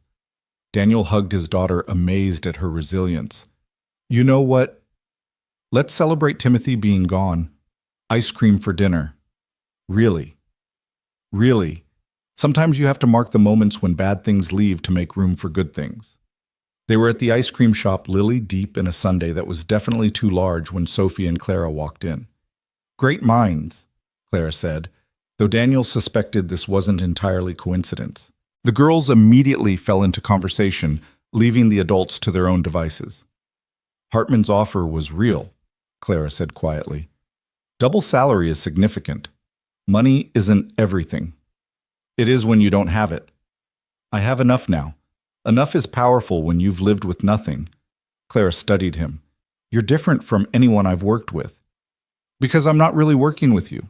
I'm working for something bigger: stability for Lily, helping people like James, proving that success doesn't require sacrificing your soul. The board wants to promote you again. Daniel nearly choked on his coffee. It's been a month. A month where you've saved the company millions, prevented a PR disaster, and removed 2 corrupt influences. They want you as director of operations. It would put you on the executive committee, direct report to me, oversight of all logistics and facilities nationally. That's a position for someone with decades of experience. It's a position for someone who gets results. The experience argument is what keeps the same people in power making the same mistakes. We need fresh perspectives. Worthington's friends will revolt. Let them. I'm done playing politics with people's lives. Either we build something worth building, or we're just another company sacrificing people for profit. Daniel looked at Lily, chocolate sauce on her nose, animatedly explaining something to Sophie about their science class volcano project. Can I think about it? Take the weekend. But Daniel, don't think too small. I didn't hire you to be safe. I hired you to be transformative. Sunday night found Daniel at his kitchen table, the promotion offer spread before him like a map to an unknown country. Director of operations would mean traveling longer hours, responsibilities that would affect thousands of employees. It would mean less time with Lily, just when she'd finally gotten him back from the survival mode they'd lived in for 2 years. You're thinking too loud, Mrs. Chen said from his doorway. She'd developed a habit of checking on them, bringing leftover soup or fresh bread, small kindnesses that meant everything. Sorry, did I wake you? Old people don't sleep much. What troubles you? Daniel explained the promotion, the opportunity, the fear that success might cost him something more valuable than money. Mrs. Chen sat across from him, her weathered hands folded. When my husband died, I had choice. Stay in China with family, safe but small life. Or come to America alone, dangerous but maybe better for my children. You know what I chose. You took the risk. No, I took the opportunity. Risk is when you gamble. Opportunity is when you build. You are builder, Mr. Daniel. Build something. Monday morning, Daniel accepted the promotion. The announcement went out company-wide by noon, and his email immediately exploded with congratulations, concerns, and barely veiled threats from those who'd allied with Worthington. His new office was on the executive floor, 3 doors down from Clara. The view stretched across the entire city, a perspective that still felt surreal. Sarah Chen would take over his previous position, her competence finally recognized. Don't forget us little people, she joked, helping him pack his things. There are no little people, Daniel replied. Just people the system hasn't noticed yet. His first executive committee meeting was a trial by fire. The other directors, all with decades of experience, watched him like circling sharks. The CFO, a woman named Patricia Stern, was particularly skeptical. Mr. Hayes, your proposal to overhaul our entire distribution network within 6 months seems ambitious, she said, which Daniel understood meant impossible and naive. The current network was designed 15 years ago when we were a third of our current size, Daniel responded. We're essentially wearing children's clothes as adults. It doesn't fit, it's restrictive, and it's embarrassing when someone looks closely.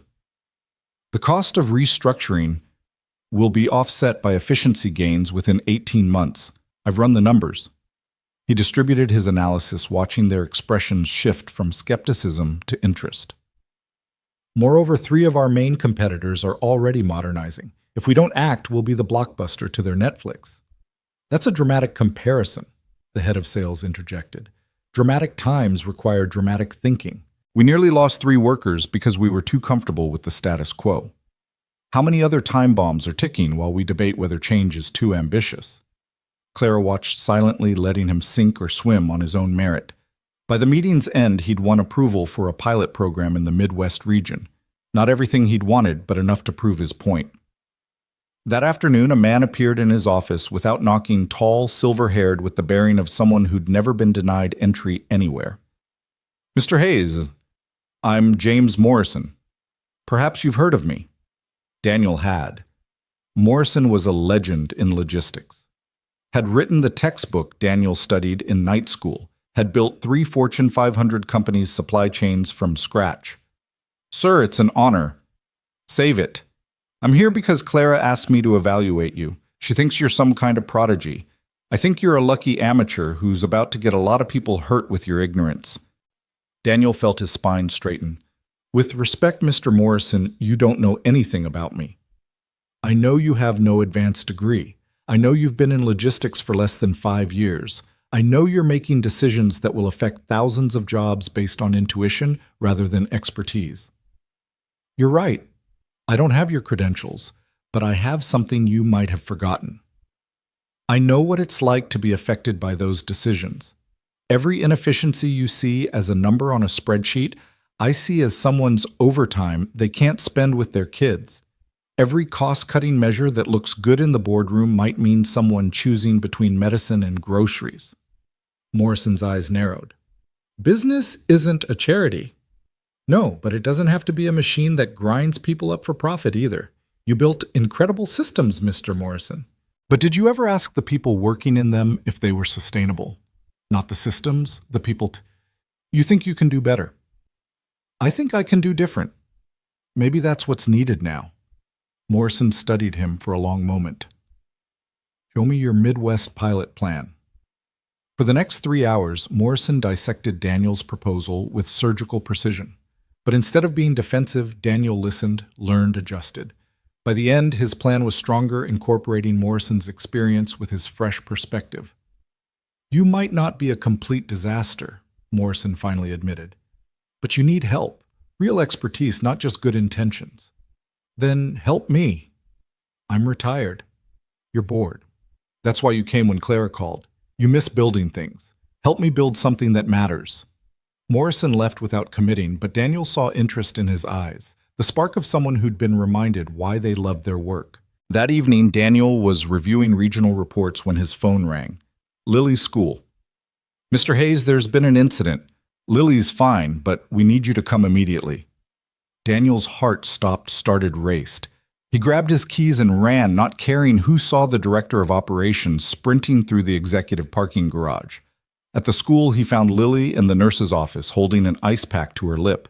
Her new dress was torn, her knee scraped, but her eyes were fierce rather than tearful. What happened? The principal, Mrs. Morrison, looked uncomfortable. There was an altercation with several older students. They were saying things about you, about your promotion. Lily defended you. They said you didn't deserve it. Lily said, her voice slightly muffled by the swollen lip. They said their parents told them you were just Clara's pet, that you'd fail, and we'd be poor again. I told them they were wrong. And then Rebecca pushed me. So I pushed back. Then her brother got involved. Lily lifted her chin defiantly. I didn't start it, but I didn't run either. Daniel knelt beside her, checking her injuries, his rage carefully controlled. Where are these other students? Their parents are with them in my office, the principal said. They're upset. I bet they are. The office held 3 sets of parents, all wearing the same expression of entitled indignation Daniel had come to recognize. Their children, 2 girls and a boy, all older than Lily, sat with the sullen looks of kids who'd never faced real consequences. Your daughter attacked our children, one mother began immediately.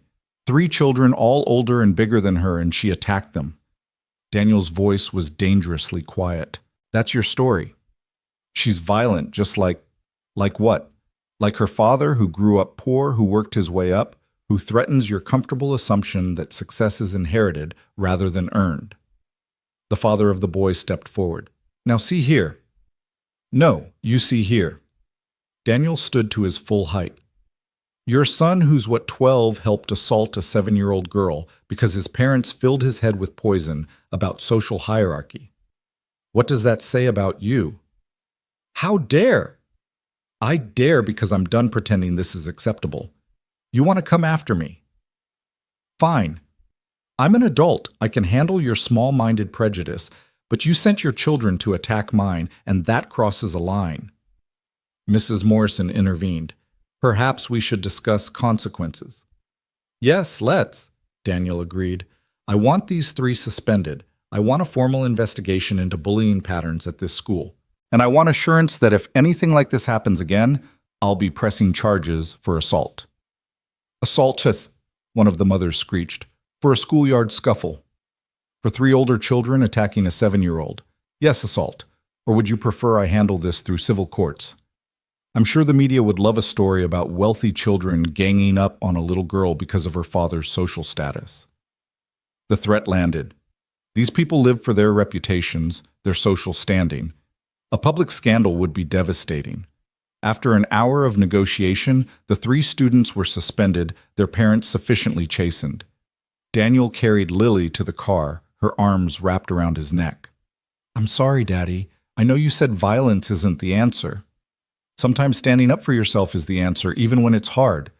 I'm proud of you, baby. But next time, get a teacher. There wasn't time. They had me cornered. The image of his 7-year-old cornered by older kids made his hands shake with renewed anger. He called Clara from the car. I need a recommendation for a different school. What happened? He explained, hearing her sharp intake of breath. Bring her here, now. Clara. Now Daniel. 20 minutes later, they were in Clara's office. Sophie was there, having been picked up from school by Clara's assistant. The girl gasped when she saw Lily's face. Who did this? Sophie demanded with 7-year-old outrage. While the girls talked, Clara pulled Daniel aside. This is my fault. My association with you made you both targets.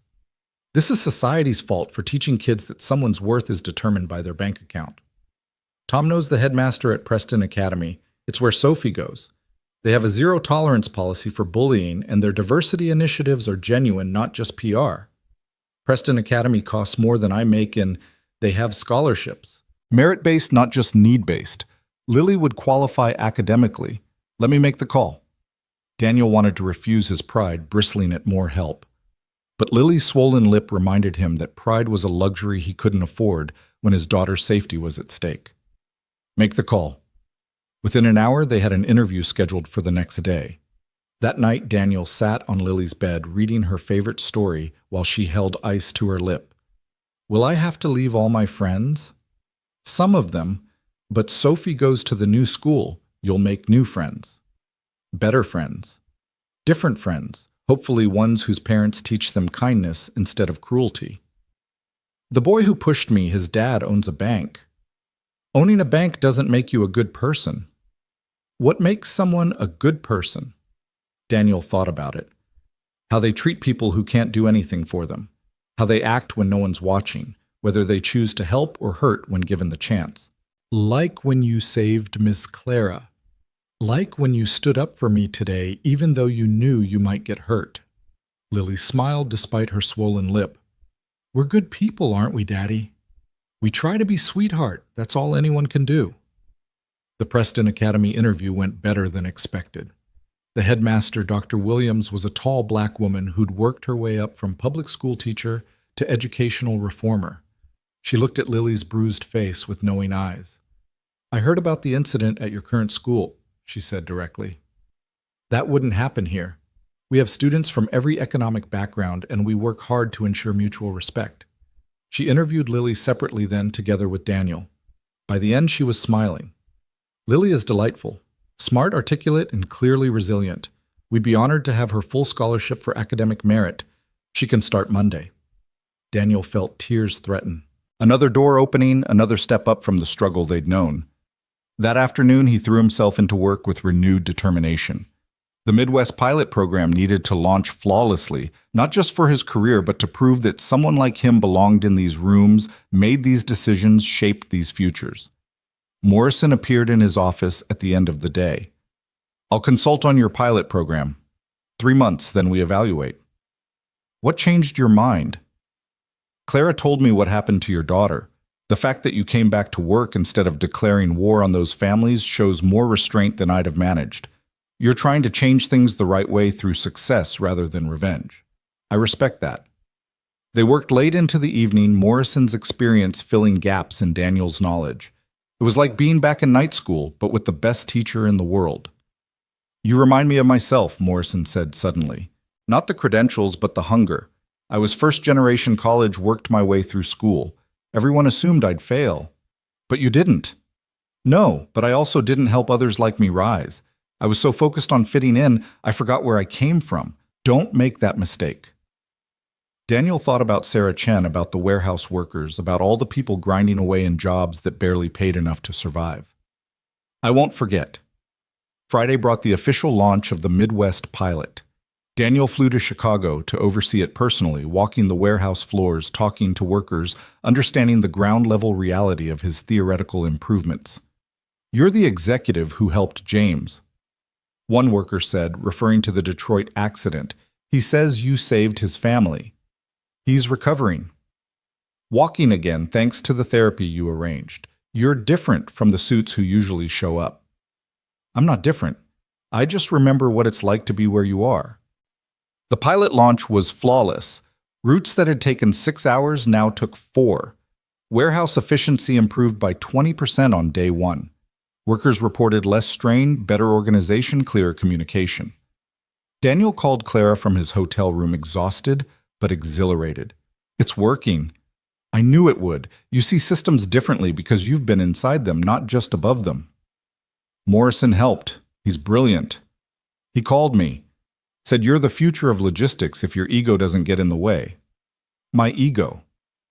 Success can change people, Daniel. The money, the power, the validation. It's seductive. I've got Lily to keep me grounded. Good. Speaking of which, how's she settling into Preston? Loves it. She and Sophie have already started some sort of science club. I'm slightly terrified of what they might create.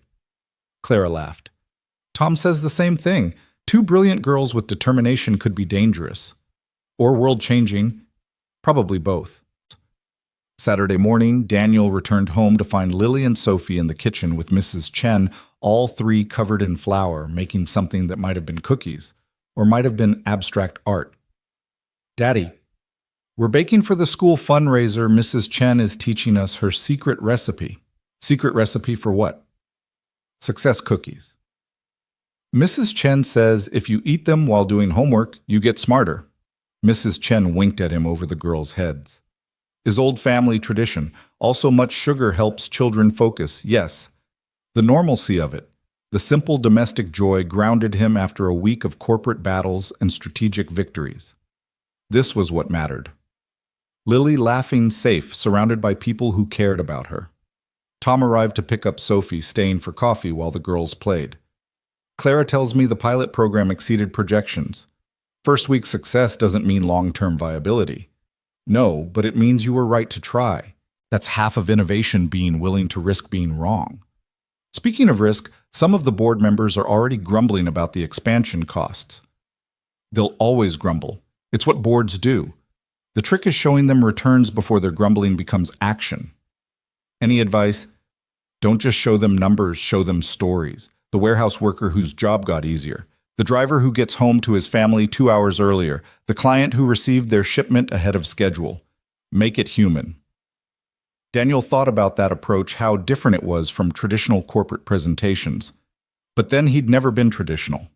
Sunday brought unexpected visitors. The doorbell rang while Daniel was helping Lily with a school project about butterflies. He opened it to find James, the Detroit worker who'd been critically injured, standing with his wife and daughter. "James, you're walking." "Thanks to you," James said, his voice thick with emotion. "The doctor said the quick treatment you arranged made the difference. I wanted to thank you in person." "You didn't have to eat." "Yes, I did. You didn't just save my job or cover my medical bills. You gave me dignity through the worst moment of my life. That's rare, Mr. Hayes." They invited them in the apartment, suddenly feeling too small for so many people. But Lily immediately took James's daughter to see her butterfly project, and the adults found space around the kitchen table. "I heard about your promotion," James said. "Director of Operations, that's incredible." "It's just a title." "No, it's not. It's someone like us in a position to make real change, to ensure what happened to me doesn't happen to others." James's wife added, "The safety improvements you implemented, everyone at the Detroit facility talks about them. Morale is the highest it's been in years." They talked for hours about work and family struggle and hope. When they finally left, James shook Daniel's hand with the grip of someone who'd fought their way back from the edge. "Don't let them change you," he said quietly. "The corporate world will try to make you like them. Stay like us." That evening, after Lily was asleep, Daniel stood on his small balcony looking out at the city lights. His phone buzzed with a text from Clara. Board meeting Tuesday. They want a full report on the pilot program and projection for national rollout. Be ready for resistance. He texted back, I'm always ready for resistance. It's acceptance I'm still learning to handle. Her response was immediate. That's what makes you valuable. Never get comfortable with success. Monday flew by in preparation for the board meeting. Morrison worked with him on the presentation, refining arguments, anticipating objections. Sarah Chen provided ground-level data that supported every claim. You're going to war, Morrison observed. The old guard won't appreciate being shown up by someone they see as an upstart. Then they should have done their jobs better. Careful. Arrogance is a short step from confidence. It's not arrogance if you can back it up, Morrison smiled. Now you sound like me 40 years ago. Just remember, burning bridges might feel good, but sometimes you need those bridges later. Tuesday morning, Daniel dressed in his best suit, the one that still felt like a costume despite weeks of wearing it. Lily noticed his nervousness. Are you scared, Daddy? A little? Remember what you told me about the bullies. They're mean because they're scared of you being good at things. When did you get so wise? Mrs. Chen says wisdom comes from suffering and surviving. We've done both right. He hugged her tightly. Yeah, baby, we have. The boardroom was full 12 members plus Clara, all watching as Daniel set up his presentation. He noticed several new faces. Apparently word had spread that this would be contentious. Ladies and gentlemen, Daniel began clicking to his first slide. 6 weeks ago, you took a chance on an unconventional hire. Today, I'm here to show you why that was the best decision you've made in years. He walked them through the pilot program's success, but more than numbers, he showed them people. The warehouse worker whose productivity increased because the new system reduced physical strain. The driver who'd written a thank you letter because he could now attend his daughter's soccer games. The client who'd increased their orders based on improved reliability. This isn't just about efficiency, Daniel said. It's about sustainability, not environmental human. Our competitors are automating removing people from the equation. We're empowering people, making them more effective, more valued. Which company would you rather work for? Which company would you rather invest in? The costs. One board member began, are offset by reduced turnover, improved safety compliance, and increased client satisfaction. The Detroit incident cost us $8 million in settlements and repairs. Preventing one such incident pays for the entire program. You're asking us to restructure our entire operation based on 1 week of data. Another member challenged. I'm asking you to choose between leading the industry or following it. Morrison Logistics Consulting agrees this is the future. He saw surprise on several faces. Morrison's firm was legendary. His endorsement carried enormous weight. You have Morrison's backing, the CFO asked. I have Morrison himself. He's consulting on the rollout. The room shifted, resistance weakening. Daniel pressed his advantage. Every day we delay, our competitors gain ground. But more importantly, every day we delay, our workers suffer with inefficient systems. Our drivers waste time on poor routes. Our clients receive subpar service. This isn't just about profit. It's about people. The vote was closer than he'd hoped, but decisive enough approval for national rollout over 18 months with quarterly evaluations. After the meeting, Clara found him in his office staring out at the city. You did it. We did it. Without your support. Without your vision, there would have been nothing to support. She moved to stand beside him at the window. You've changed more in 2 months than this company changed in the previous 2 years. Change is expensive. Stagnation is more expensive. We just don't see the bill until it's too late. His phone rang. The school. Mr. Hayes, Lily's fine, but there's someone here claiming to be her grandmother.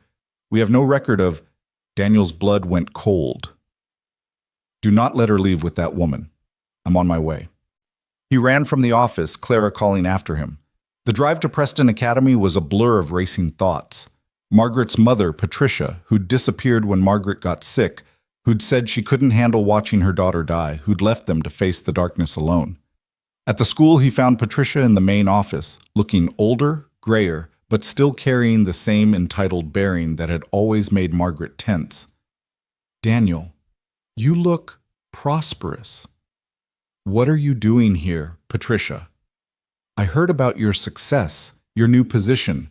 I thought it was time to reconnect with my granddaughter. You thought wrong. You abandoned her when she needed you most. I was grieving. We were all grieving.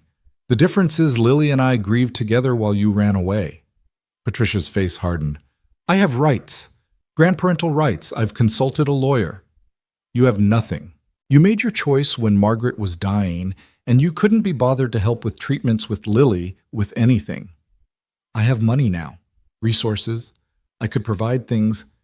I provide everything Lily needs. In that tiny apartment, at that public school. Oh, wait, you've moved her. On scholarship, I heard. Still taking charity. Daniel felt the old shame try to rise, but it couldn't find purchase anymore. There's no shame in accepting help to build something better. There's only shame in having the ability to help and choosing not to. Dr. Williams appeared, having been alerted to the situation. Mr. Hayes, is there a problem? This woman is not authorized to have contact with my daughter. She's not on any approved list. Then she needs to leave.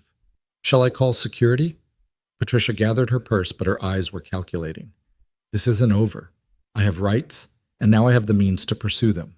That little girl deserves better than a father who loves her, who sacrificed everything for her, who built a new life from nothing to give her opportunities. Daniel stepped closer, his voice low and dangerous.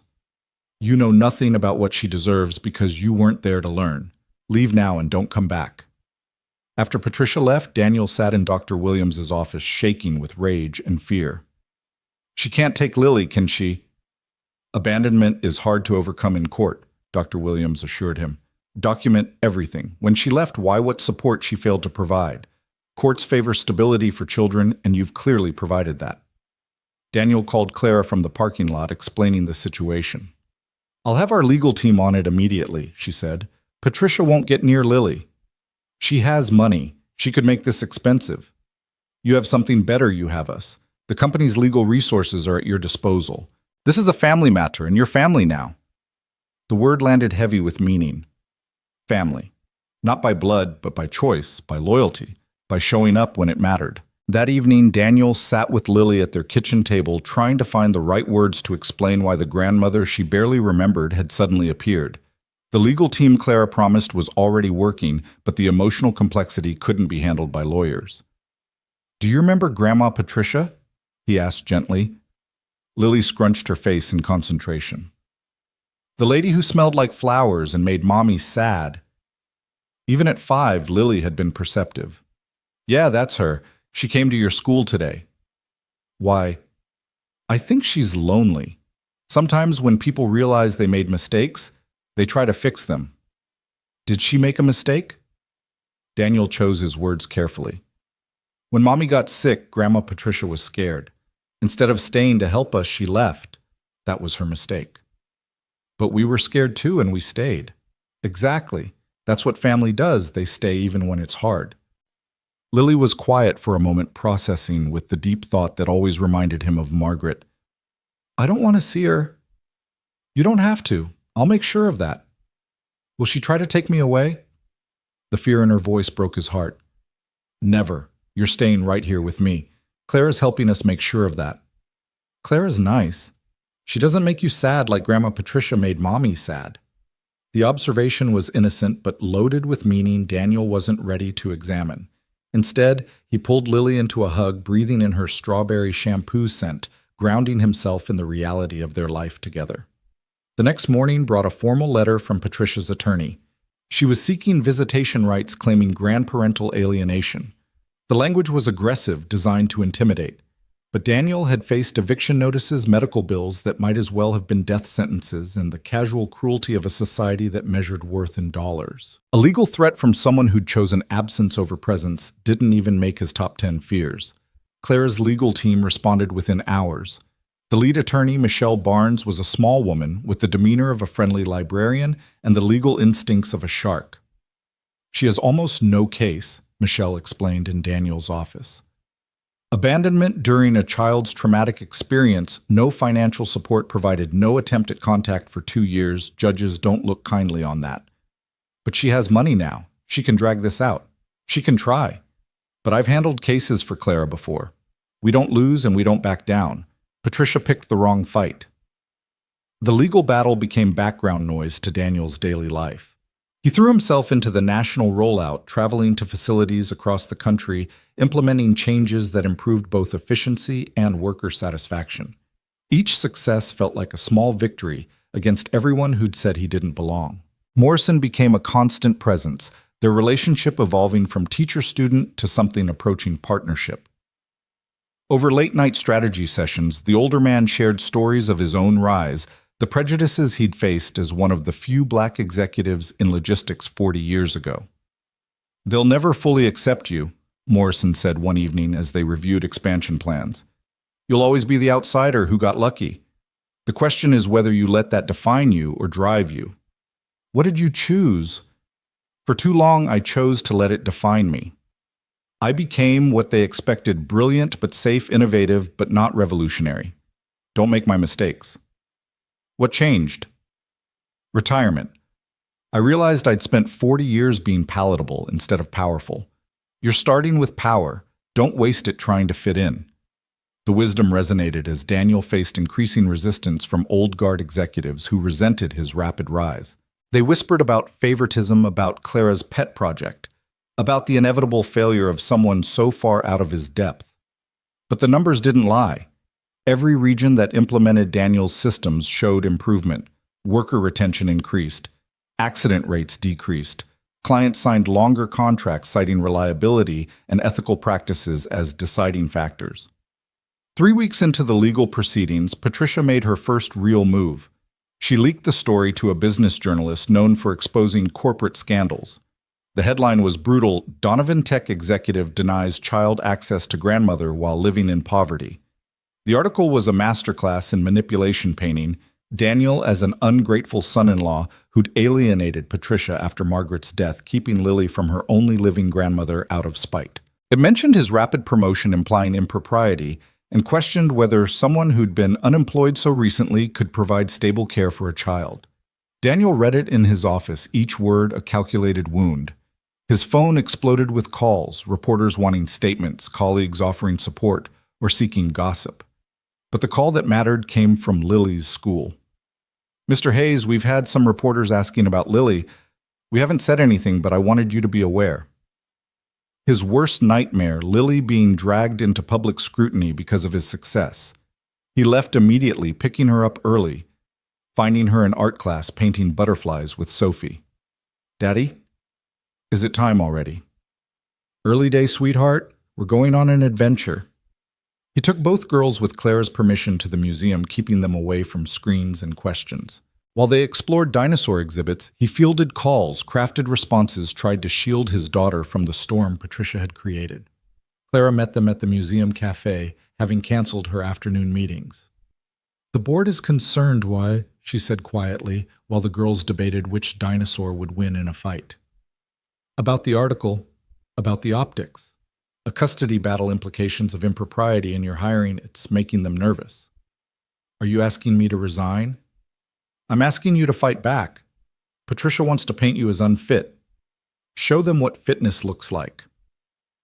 That evening, Daniel did something he'd never done before he went on the offensive. With Michelle Barnes's help, he released a statement detailing Patricia's abandonment, including documentation of Margaret's medical bills that Patricia had refused to help with despite having resources at the time. But more powerfully, he included testimonials from Mrs. Chen, from Lily's teachers, from James, and other workers whose lives he'd improved. The narrative shifted from executive denies grandmother access to single father overcomes abandonment to build better life for daughter. Sarah Chen, now running logistics coordination with exceptional skill, organized something unexpected. A social media campaign from warehouse workers nationwide sharing stories of how Daniel's reforms had improved their lives. The hashtag #LeadershipThatCares trended for 3 days. Patricia's next move was more desperate. She filed for emergency custody, claiming Daniel's work schedule left Lily unsupervised and that his recent prominence put her in danger. The court date was set for the following Monday. Daniel barely slept that weekend, preparing with Michelle, gathering documents, character witnesses. Clara insisted on testifying, as did Tom Morrison, even Dr. Williams from Preston Academy. "You don't have to do this," Daniel told them at the preparation meeting. "Yes, we do," Tom said simply. "This is what family does, they show up." Monday morning arrived gray and drizzling, pathetic fallacy at its finest. Daniel dressed Lily in her best outfit, the one she'd worn to Sophie's birthday party, trying to project stability and care. "Why do I have to go to court?" Lily asked. "The judge needs to see that you're happy and healthy. You might have to answer some questions." "Will Grandma Patricia be there?" "Yes." "I still don't want to live with her." "You won't. I promise." The courthouse was intimidating, all marble and mahogany, designed to inspire respect or fear, depending on which side of justice you stood. Patricia was already there, dressed in expensive black that suggested mourning, as if she were the victim. "Daniel," she said, attempting warmth, "we don't have to do this. Just give me weekends with Lily, and I'll drop everything." "You had weekends. You had years of weekends. You chose not to use them." "I was grieving." So was she. A 5-year-old girl who'd lost her mother, and you couldn't be bothered to help her through it because it was too hard for you. The judge entered before Patricia could respond. Judge Catherine Murphy, known for favoring children's welfare over adult desires. Michelle had said she was their best hope for a quick resolution. Patricia's lawyer went first, painting a picture of a grandmother desperate to reconnect, blocked by an vindictive son-in-law who'd used his newfound power to deny family bonds. They emphasized Daniel's long work hours, his recent hiring suggesting instability, the danger of corporate life for a child. Then Michelle stood and methodically destroyed every argument. She presented evidence of Patricia's abandonment emails where she'd explicitly stated she couldn't handle Margaret's illness bank records showing she'd had resources, but chose not to help witness statements from neighbors who'd watched Daniel struggle alone. "Your Honor," Michelle said, "Ms. Patricia Richmond isn't seeking custody because she loves her granddaughter. She's seeking it because her son-in-law's success has made Lily valuable. Where was this concern when Mr. Hayes was working 3 jobs to pay medical bills? Where was this love when a 5-year-old was crying for her mother?" The witnesses testified one by one. Mrs. Chen spoke about watching Daniel skip meals so Lily could eat, studying for his degree by nightlight so as not to wake her. Never complaining, despite exhaustion, that would have broken most people. Clara testified about Daniel's character, how he'd saved her life without knowing who she was, how he'd consistently chosen integrity over easy advancement. Morrison, the legendary logistics expert, stated simply, "I've worked with hundreds of executives. Daniel Hayes is the only one I'd trust with my own grandchildren." Then came the moment Daniel had dreaded. Lily was called to judges' chambers for a private conversation. She walked in holding her butterfly painting from art class, small but brave. 20 minutes felt like 20 hours. When she emerged, she ran straight to Daniel, wrapping her arms around his neck. "I told her the truth," she whispered, "that you're the best daddy, and I never want to leave you." Judge Murphy returned her expression unreadable. "I've reviewed the evidence and spoken with the child. My decision is clear. Ms. Richmond's petition is denied. Full custody remains with Mr. Hayes with no mandated visitation for Ms. Richmond." She continued, "Ms. Richmond abandonment has consequences. You cannot disappear during the hard times and return for the good ones. Mr. Hayes has proven himself a devoted father under extraordinary circumstances. Lily is thriving in his care, and I will not disrupt that stability for someone who chose absence when presence mattered most." Patricia's lawyer tried to object, mentioning appeal options, but Patricia stopped him. She looked at Daniel, then at Lily, and for the first time he saw genuine regret in her eyes. "I'm sorry," she said quietly, then left without another word. The relief was overwhelming. Daniel's knees nearly buckled, but Lily held him up, and their roles reversed for a moment. Outside the courthouse, their assembled support system waited. The celebration was quiet but profound lunch at a small restaurant where Lily could be a kid, not evidence in a case. "You did it," Clara said, raising her juice glass in a toast. "You protected what matters most." "We did it," Daniel corrected. "All of us." The next few weeks brought unexpected peace. Patricia didn't appeal, instead sending a letter saying she'd established a college fund for Lily. No strings attached, perhaps her way of making amends. The media moved on to other scandals. Work continued its steady rhythm of challenges and victories. The national rollout exceeded projections. 6 months in Donovan Technologies was being studied by business schools as a model for ethical modernization. Daniel was invited to speak at conferences sharing his story of rising from warehouse to executive suite, emphasizing that success shouldn't require losing your humanity. One evening he was working late when Clara appeared in his doorway. "The board wants to promote you again. It's been 6 months. 6 months of unprecedented growth. They want you as Chief Operations Officer. You'd be my direct report, second in command of operations nationwide."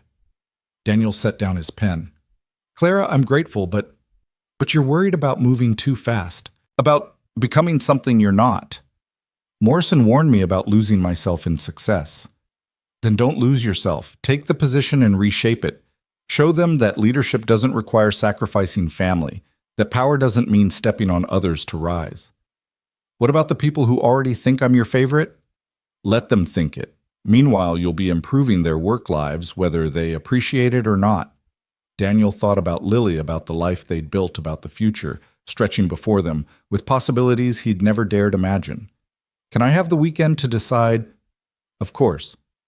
But Daniel, don't decide based on fear. You've earned this." That weekend, he took Lily camping, just the two of them in a tent by a lake. No electronics, no distractions. They fished badly burned marshmallows and talked about everything and nothing. "Daddy, are you happy?" Lily asked as they watched stars appear in the darkening sky. "What makes you ask that? You look worried sometimes, even when good things happen." "I guess I'm still getting used to good things lasting." "Maybe good things last when you take care of them. Like you take care of me, and Clara takes care of you, and Mrs. Chen takes care of all of us." "When did you get so wise?" "Tuesday. We learned about ecosystems. Everything's connected, and when one part gets stronger, it helps all the other parts." Daniel pulled her close, this remarkable child who'd survived loss and poverty and emerged with her kindness intact. "So you think I should take the promotion?" "I think you should do what makes you happy, but also Sophie says her mom really needs someone she can trust, and she trusts you." Monday morning, Daniel accepted the COO position. The announcement rippled through the company, the warehouse worker who'd become second in command in less than a year. Some celebrated, others seethed, but everyone paid attention. His first act as COO was to establish a mentorship program pairing executives with entry-level employees. His second was to mandate that all C-suite members spend 1 day per quarter working frontline positions. If they were going to make decisions affecting workers, they needed to understand the work. The pushback was immediate and fierce. Several executives threatened to quit. Daniel's response was simple: doors that way. 2 quit. He replaced them with internal promotions, people who'd proven themselves through merit rather than connections. The culture shift was seismic. Meanwhile, Lily flourished at Preston Academy. She and Sophie became inseparable, their science projects growing increasingly ambitious. Their butterfly study evolved into a presentation on metamorphosis that won the state science fair.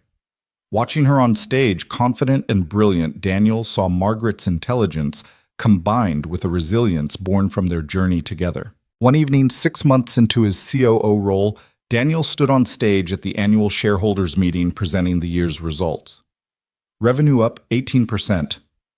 Worker satisfaction at an all-time high. Industry publications calling Donovan Technologies the company that cares. A year ago, he said to the assembled shareholders, "I was unemployed, a single father counting pennies for bus fare. Today I stand before you as your Chief Operations Officer. This isn't just my success story. It's proof that when we invest in people, when we value character over credentials, when we choose humanity over pure profit, everyone wins." The applause was thunderous, but what mattered was Lily's voice from the audience. "That's my dad." After the meeting, as they walked to the car, Lily slipped her hand into his. "Remember when we used to walk to the bus stop and you'd tell me stories about better days coming?" "I remember.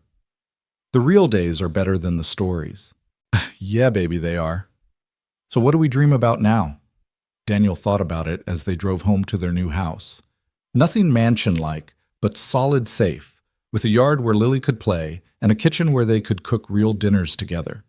He thought about Clara's increasing reliance on him, not just professionally, but personally, the way she sought his opinion on things beyond business. He thought about Morrison's talk of retirement, of passing torches of legacy beyond himself. We dream about helping other people get their better days, he finally said. Like you helped the workers. Like that, but bigger. Maybe starting a foundation for single parents going to school, or programs for kids who lost parents, or making sure companies everywhere treat people fairly. Can we do all that? Together we can do anything. That night after Lily was asleep, Daniel stood in his home office, still strange to have a home office, looking at the photo from the night before Margaret died. She was smiling despite the pain, holding Lily. Looking at the camera with such trust that he'd figure it out, that he'd take care of their daughter. "I did it, Maggie," he whispered. "Not the way we planned, but I did it." His phone buzzed. "Clara Charles, tomorrow's board meeting might get contentious. Patterson Industries is making a hostile takeover attempt. We need to strategize." Daniel smiled, remembering when his biggest worry was making rent. Now he was defending companies from takeovers, reshaping industries, building futures for thousands of workers. He texted back, "I'll be ready. I'm good at fighting battles that matter." Her response was immediate, "That's why I need you." The next morning, Daniel arrived early, finding Morrison already in the conference room with Clara studying financial projections. "Patterson's offering 40% above market value," Morrison said without preamble. "The board will be tempted." "They're asset strippers," Daniel replied. "They'll gut the company, fire half the workforce, and destroy everything we've built." "The board cares about shareholder value," Clara said, but her tone suggested she shared his concern. "Then we show them that our value isn't just in assets. It's in our people, our reputation, our future growth." They spent 3 hours preparing, building a defense that went beyond numbers to vision, legacy, and the rare thing they'd created, a profitable company with a conscience. The board meeting was tense. Several members, including some Daniel had thought were allies, seemed swayed by Patterson's offer. The discussion went in circles until Daniel stood. "May I share something?" The room quieted. 18 months ago, I stood at an intersection with a choice: save a stranger or save my interview. I chose the stranger because that's who I am. But more importantly, that's who we are as a company now. We choose people over profit margins. We choose long-term sustainability over short-term gains. Patterson will destroy that. They'll turn us into another soulless corporation that sees workers as expenses rather than assets. He looked at each board member in turn. "You can take their money and watch everything we've built crumble. Or you can bet on us, on the team that turned this company from good to great, by remembering that business is ultimately about human beings serving human needs." "Pretty words, Yicht," one member said, "but Patterson's offer is real money." "So is ours." Clara stood, pulling up a projection. "Daniel and his team have developed a 5-year plan that will double our value while maintaining our principles. Show them." Daniel presented the expansion strategy. International markets, vertical integration technology investments that would streamline without eliminating jobs. It was ambitious but achievable, based on the same principles that had worked domestically. "This is risky," the CFO noted. "Everything worthwhile is risky," Daniel replied. "Playing it safe is how companies die slowly instead of quickly." The vote was called. One by one, board members voiced their positions. It came down to a single vote: Martha Stewart, the founding member who'd supported Daniel from the beginning. She was quiet for a long moment, then smiled. "I invested in Claire's vision 20 years ago because she promised to build something different. Daniel represents that difference. I vote against the takeover." Patterson's attempt failed, but the battle had revealed vulnerabilities. Some board members were clearly more interested in personal profit than company principles. Clara and Daniel would need to be vigilant. That evening, exhausted from the corporate warfare, Daniel picked up Lily from Sophie's house. The girls were in the backyard catching fireflies in jars, their laughter bright in the summer dusk. "How was your day?" Tom asked, offering Daniel a beer. "Saved the company from hostile takeover. You taught freshmen about Shakespeare. I think you had the harder job." They watched their daughters play two men who'd found unexpected friendship through their children's bond. "Clara's lucky to have you," Tom said suddenly. "Not just as COO, as someone who reminds her why she started all this." "She saved me first. The job, the opportunity." "No, you saved each other. She pulled you up economically. You pulled her back to her principles. That's rare, that kind of balance. That night, putting Lily to bed, she asked, "Are we safe now, Daddy?" Really safe? Daniel thought about the question seriously. They had money in the bank, a house they owned, health insurance, education funds, but more than that, they had community. Clara and Sophie, Mrs. Chen, the network of people who'd supported them through the climb. Yeah, sweetheart, we're safe. Good, because I want to be a scientist when I grow up, and Sophie says college is expensive. We'll figure it out, we always do. Together. Always together. As Lily slept, Daniel returned to his office working on the international expansion plans. His phone lit up with a message from an unknown number. He almost deleted it, assuming spam, but something made him open it. Daniel, this is Patricia. I wanted you to know I've been following your success. I was wrong about everything. Margaret would be so proud. Take care of my granddaughter. Maybe someday when she's older, if she wants to know about her mother's childhood, we could talk. No pressure, no courts. Just an old woman hoping for eventual forgiveness. P. Daniel stared at the message for a long time. Then he typed back, maybe someday. When Lily's ready, thank you for the college fund. He returned to his work, but his mind wandered to how much had changed.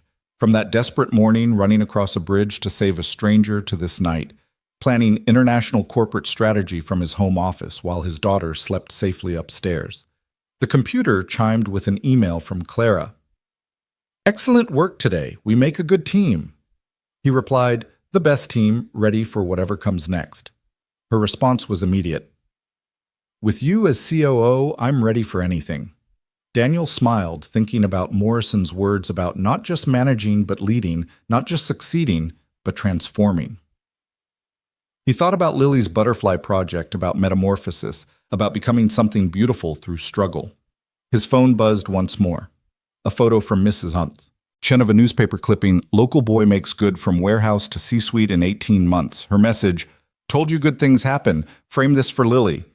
He would frame it not as an ending, but as a milestone. There was still so much work to do, the international expansion, the mentorship program ensuring the company's values survived its growth. But tonight, he allowed himself a moment of satisfaction. Through the window, city lights twinkled like stars he could finally reach. Somewhere out there were other single parents struggling with impossible choices, other workers grinding through systems that didn't value them, other people one opportunity away from transformation. Daniel returned to his computer, opening a new document titled The Hayes Foundation, a proposal. If success meant anything, it meant extending the ladder down to others still climbing. His phone showed one final message, this one from Lily's tablet, probably sent when she was supposed to be sleeping.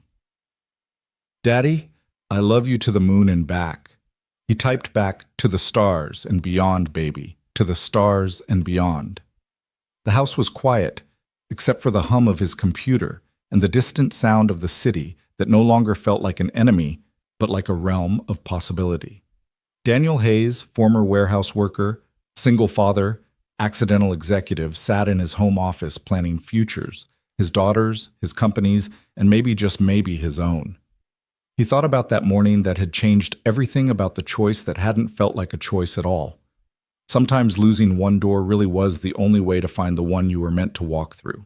And sometimes, if you were very lucky, that door led not just to success, but to significance. The clock showed midnight. Tomorrow would bring new challenges, it always did. But tonight, Daniel Hayes was exactly where he needed to be, home safe with his daughter sleeping peacefully upstairs, and a future bright with possibilities stretching out before them. He saved his work, turned off the lights, and headed to bed. Tomorrow he'd continue building something that mattered. Tonight, he'd simply be grateful for how far they'd come. The metamorphosis was complete, but the flight was just beginning.